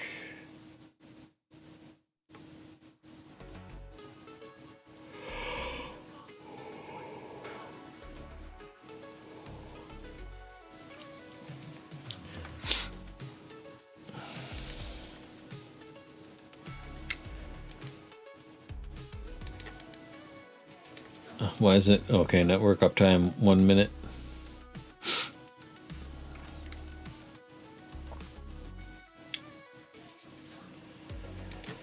See if we can ping stuff yet. That's not working. Let's try pinging GemDC. Let's see if we can ping using the IP.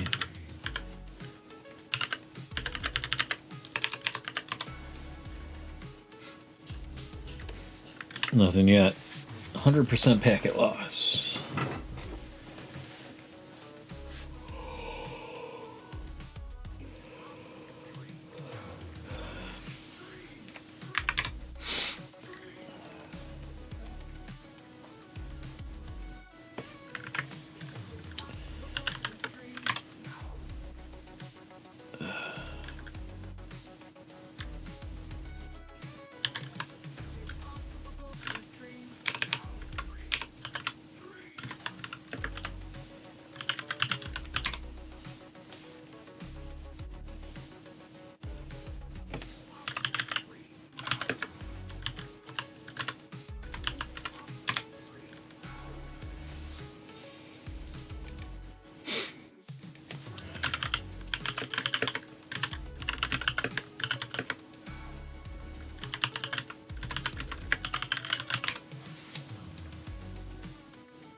Inactive.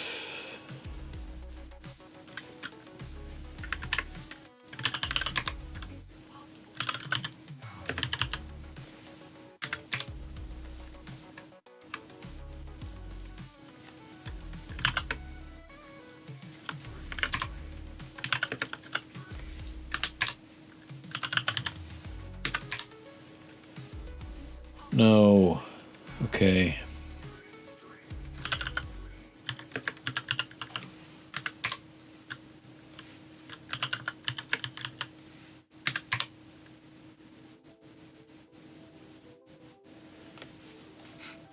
I wasn't really expecting that to work. I thought I was going to have to regenerate another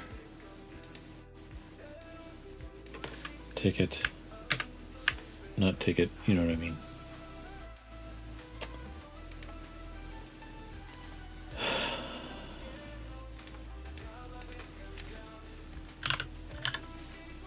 Nope, we already did that.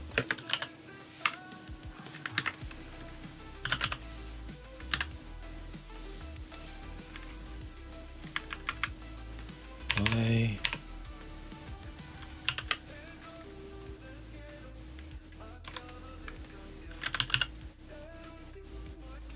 Wait.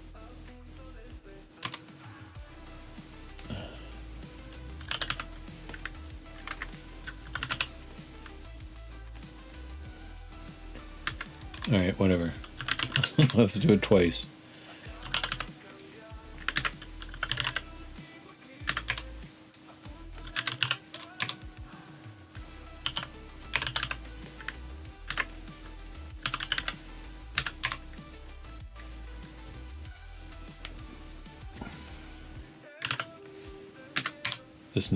This hardly ever works. Let's see if we can ping stuff yet. Okay, so pinging is working. And even though NSLookup says that it's not working, if we can get the credentials page, that means it's working. And it doesn't look like it's working.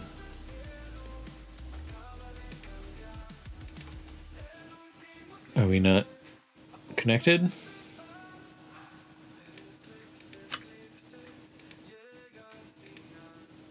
Stop.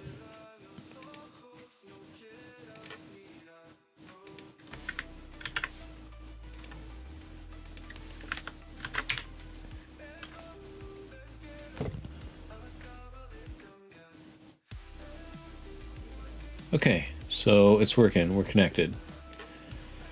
All right, let's clear this. Oh my God. What is going on? Just behave. Clear.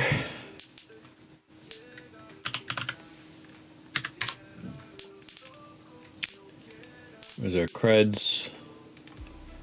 Copy selection.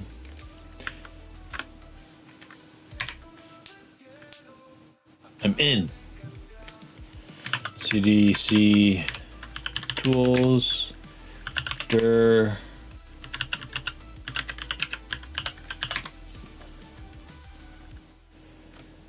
Okay. So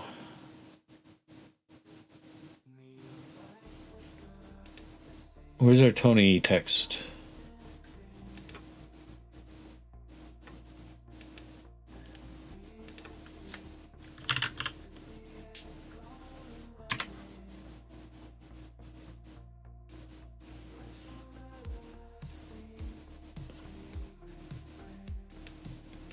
Do we have our listener up?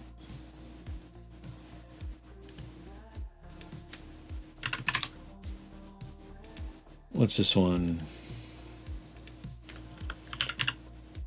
This is our jump server. What's this one? Rename session creds. All right. There's our Tony. Here's our THM. Now they're in chronological order.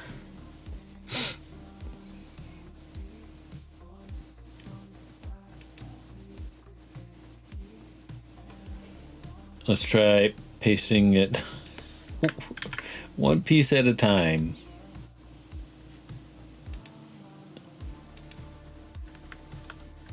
Ctrl+C. Nope. Okay, we didn't even copy it this time.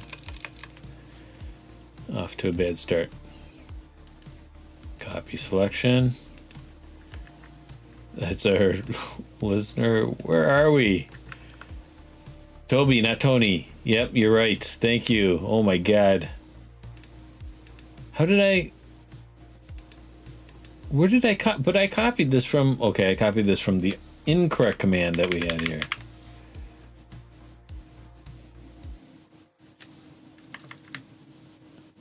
I wonder if that was the problem all along. It was sending in the... I don't know. We'll find out. Thank you, Trent. I appreciate it. Good looking out. I don't know if I have an appropriate clip for that.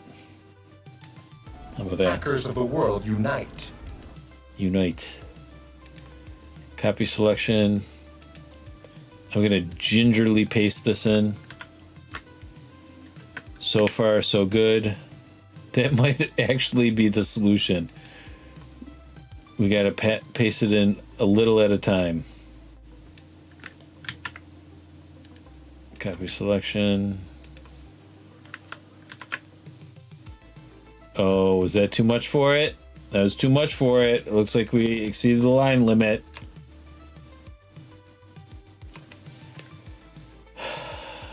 Deep breath. I think we got this much. Oh god, I hit controls. This is just funny now. It's funny, right? It's funny. I'm laughing. It's all a big joke.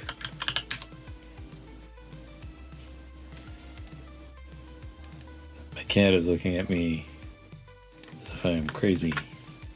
I'm not crazy, and neither am I. Alright. If I remember correctly... Oh, God.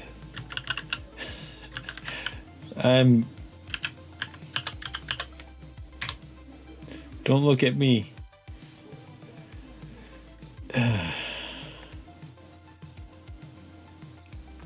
See, yeah, I guess it is looking... If we read this... If you stop to read... Which is always a good thing. It's expecting a certain length here, so... I think that's the... I think we copy this much and then copy the...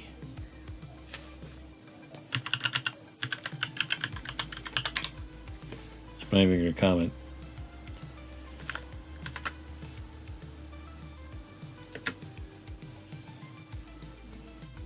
Alright.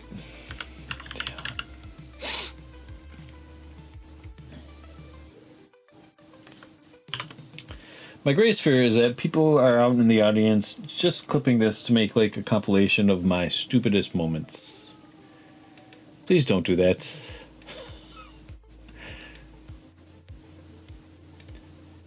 I think we can paste this entire thing in. Ctrl+C and Ctrl+V, and it won't. Oh, well, this is going to be useless if I can't paste in the hash.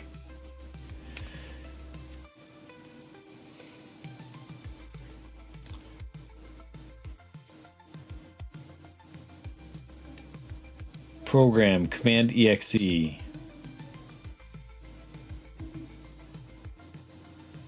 Why? I feel like that's a clue. If anybody has any ideas, I'm pretty sure this is how it plays out for everyone. It's always a struggle for me too. I don't know. I feel like... Please... Hey, what's that over there? I feel like...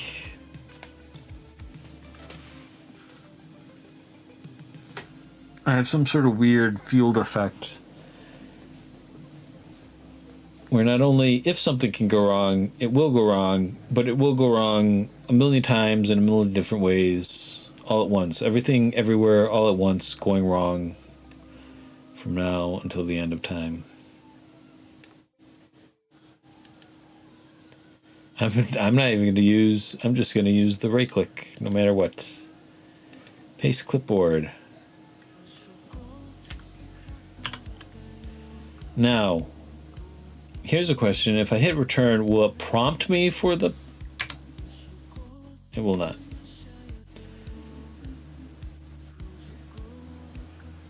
Am I reading this? Did I do this? We've got Toby back. We've got the user. We've got the domain. NTLM. Yada, yada, yada. All right. Paste clipboard. And now we're going to try to paste in the... Let's copy it from here. Shall we? We shall. Copy selection. Just using the right click. Sneaking up on the command line prompt slowly. Confidently. Pasting it in. I don't know. Apparently, it's important where you copy it from, maybe? Who knows? Who cares? I don't care anymore. I hate everything.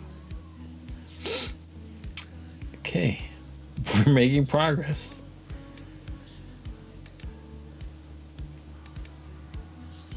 Where's my... Oh, I didn't rename it. Okay. Why did copying it from here make a difference? Because of the line break. Is there a space here? And if so,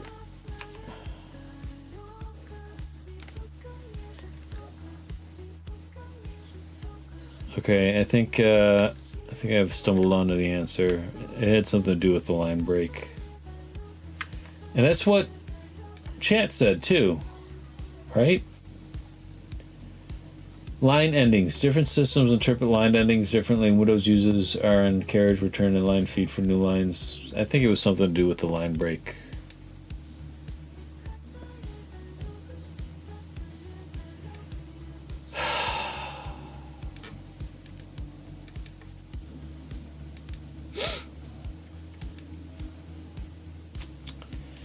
I'm not even gonna, I'm just relying on the, not copy selection, paste the clipboard. Yay, no. Is that another line break issue? This shouldn't be here. I don't think that should be there. Let's see what our interpreter says. Yeah, I think it's any, because, yeah, I think it's anywhere there's a line break. It's gonna... Well, we figured it out. I'm going to put this in my notes. This is important. This will save other people, maybe, if they're as bad at this as I am.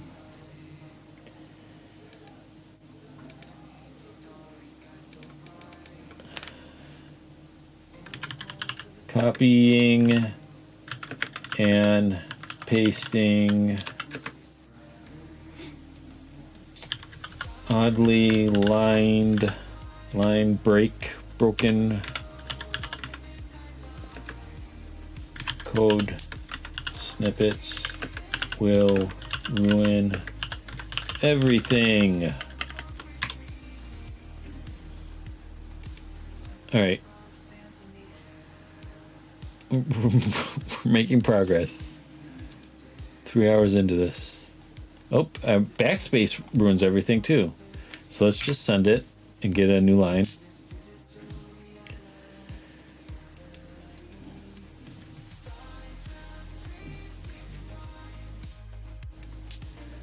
I think we can copy all this.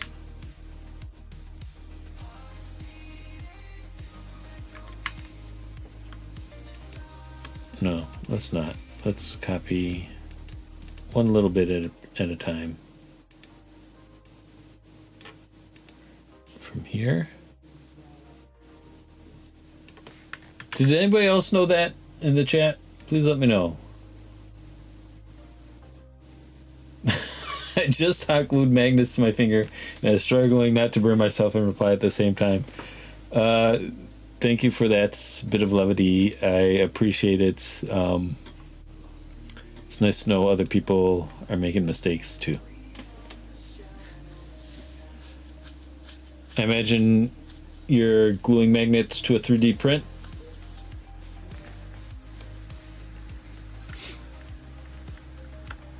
Oh, I was about to use the keys to paste something. You can't do that. And again, that's not what I wanted.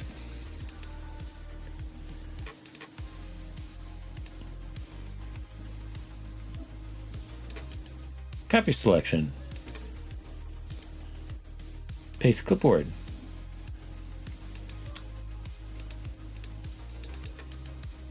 Copy selection. Paste clipboard.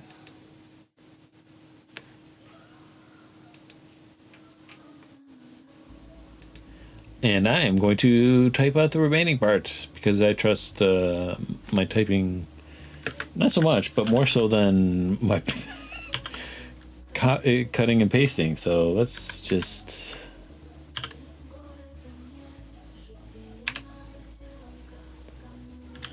I'm going to go back to live streaming Ponagachi builds. That went swimmingly for whatever reason.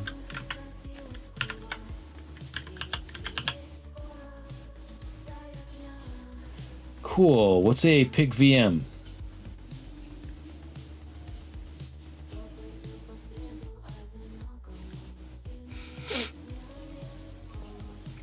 Okay, run C tools N64. Okay, dash E. We're getting close. Attacker IP. I remember this. 10.50.65.10. Oh, KVM keyboard. Right? Keyboard something monitor. No, that's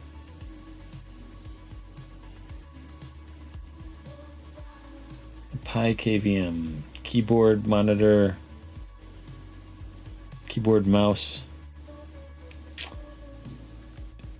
I'm stumped. Keyboard video mouse. Gotcha. I thought the M was monitor and I was... Anyways. We're gonna get a weird line break here. 0 5 5 5. Yeah, I have a KVM setup. I have 3 different computers. I have a NAS, my main desktop, a NAS, and then a middle computer, which really doesn't. I don't use it. Oh, interesting. All right, guys. After all this time, after all this suffering, I think we're finally done it. I'm gonna hit enter. And I know I've been overusing these clips a lot, but if this goes through, I'm gonna celebrate with a... Okay, it didn't go through.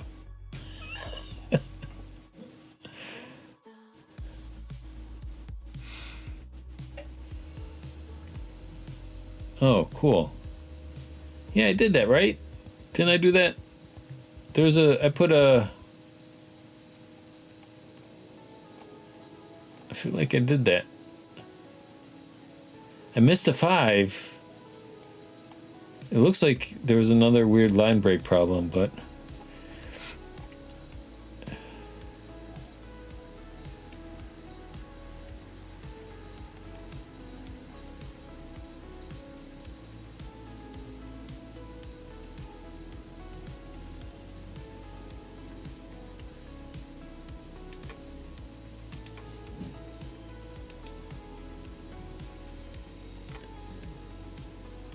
Let's look at the original command too, just to make sure. Did I miss a 5? You're probably right. I probably missed a 5. That's the... I'm out of caffeine today is part of the problem. That's what I blame it on.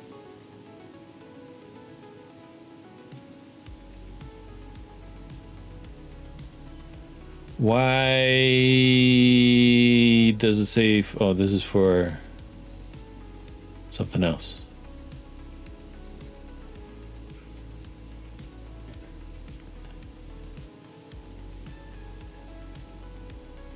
See, okay.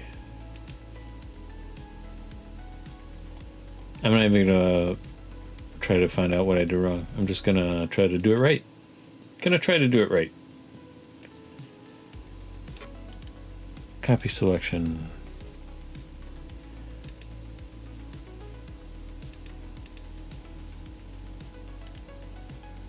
Paste clipboard. Go back to our Toby file. Copy selection.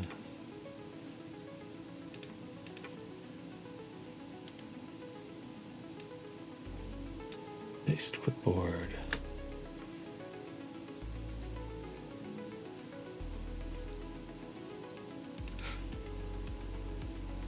And from here on out, we're going to type it.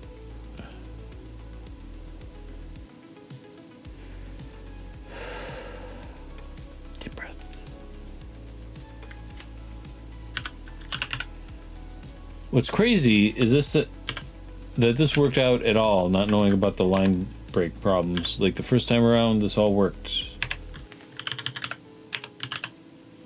I'm always amazed when things work, especially with 3D printing.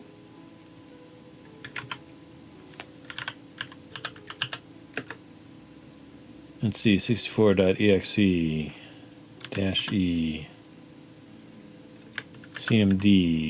cmd.exe 10.50.65.10 space.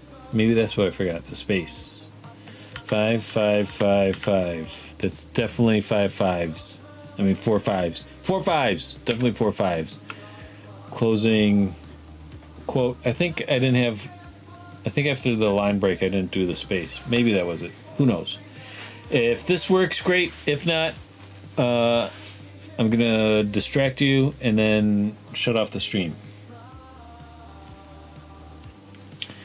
Let me just reread everything. Toby Beck looks good.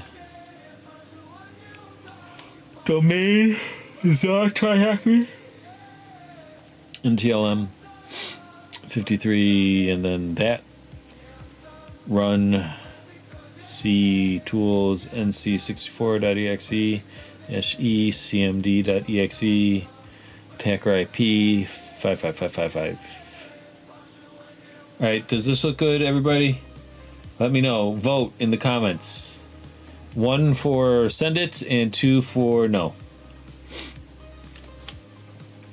I say 1. Everybody, please double check my work.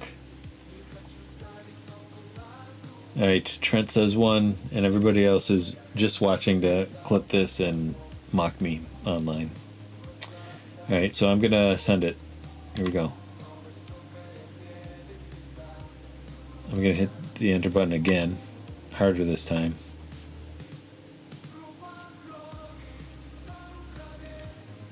And I'm gonna get in the window first. All right, Netcat, what do you say? Come on. Maybe it fell asleep listening for all. Oh, yay! We're right back to where we were 2 hours ago. Great. We did it. And then now I think what we have to do is the Winrus part. Right? I'm too tired to care at this part. If the Winrus stuff doesn't work, then I'm calling it quits. I'll live to fight another day. Once you have a command prompt with his credentials loaded, use Winrus to connect to a command prompt on THMIIS. Are we not on THMIIS. Since Toby Beck's credentials are already injected in your session as a result of any of the attacks, you can use Winrus without specifying any credentials, and it will use the ones available on to your current session. Guys, am I doing this right? Is this it? And then I can navigate to the desktop correctly this time? I don't understand what this step is accomplishing. It looks like we're on THM IIS. Why am I isn't going to provide us 71249. Connect to from unknown 7049. What is that? Where are we? Who am I? Who? Okay. We're still on jump 2. But now we have Toby's credentials loaded. So this is going to connect us to IIS with Toby's credentials. Am I reading that right? It seems correct, right? I think. What do you think? Anyways, that deserves a hack the planet, because we've gotten somewhere. Alright, let's send it and see what happens. I'm gonna enter the window again and send it. Okay, now we are Toby Beck. Alright, CD desktop. There should be a flag.exe here. Yay, there is.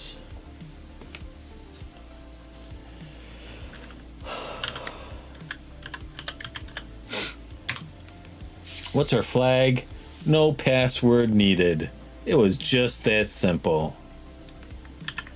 Alright, so that's our... oh, and I hit Ctrl+C again. I should never try to copy anything ever again.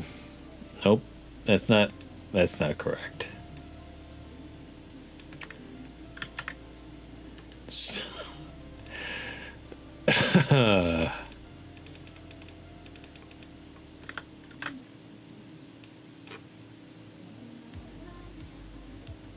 Correct answer.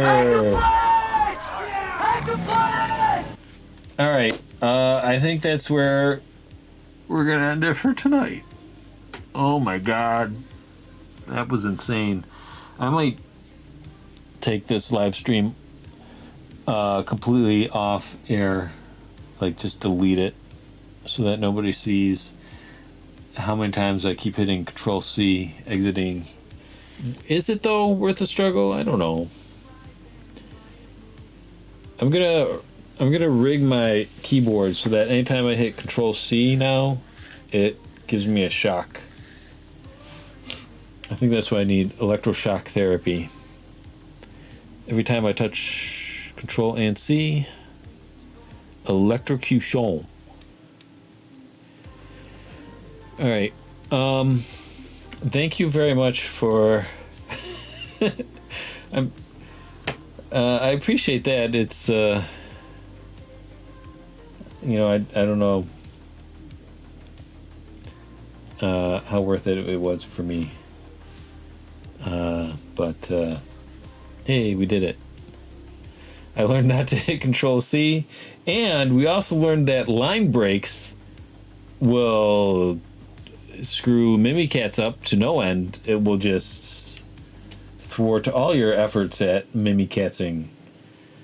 So those two things, in addition to popping reverse shells and extracting credentials or hashes from LSAS, we learned that. It was the best of times, it was the worst of times. We laughed, we cried. We mostly cried. I cried on the inside. But it's over now, and so let's see. Hopefully join me tomorrow for task 6. Are we only... Yeah, task 6. Trent, thank you so much for sticking with me and seeing this through to the end and interacting with me. and for not clipping all my inanity and creating some sort of weird montage of all my failure and humiliating me online. And I'll ask that the other viewers not do that as well. All right, so that's it. I think I've abused the clips enough. Thanks for entertaining me while I hot glue magnets to my fingers. Absolutely. If nothing else, this was entertaining. Thanks again. Hopefully you can tune in tomorrow. And yeah, that's it. Thank you. Goodbye.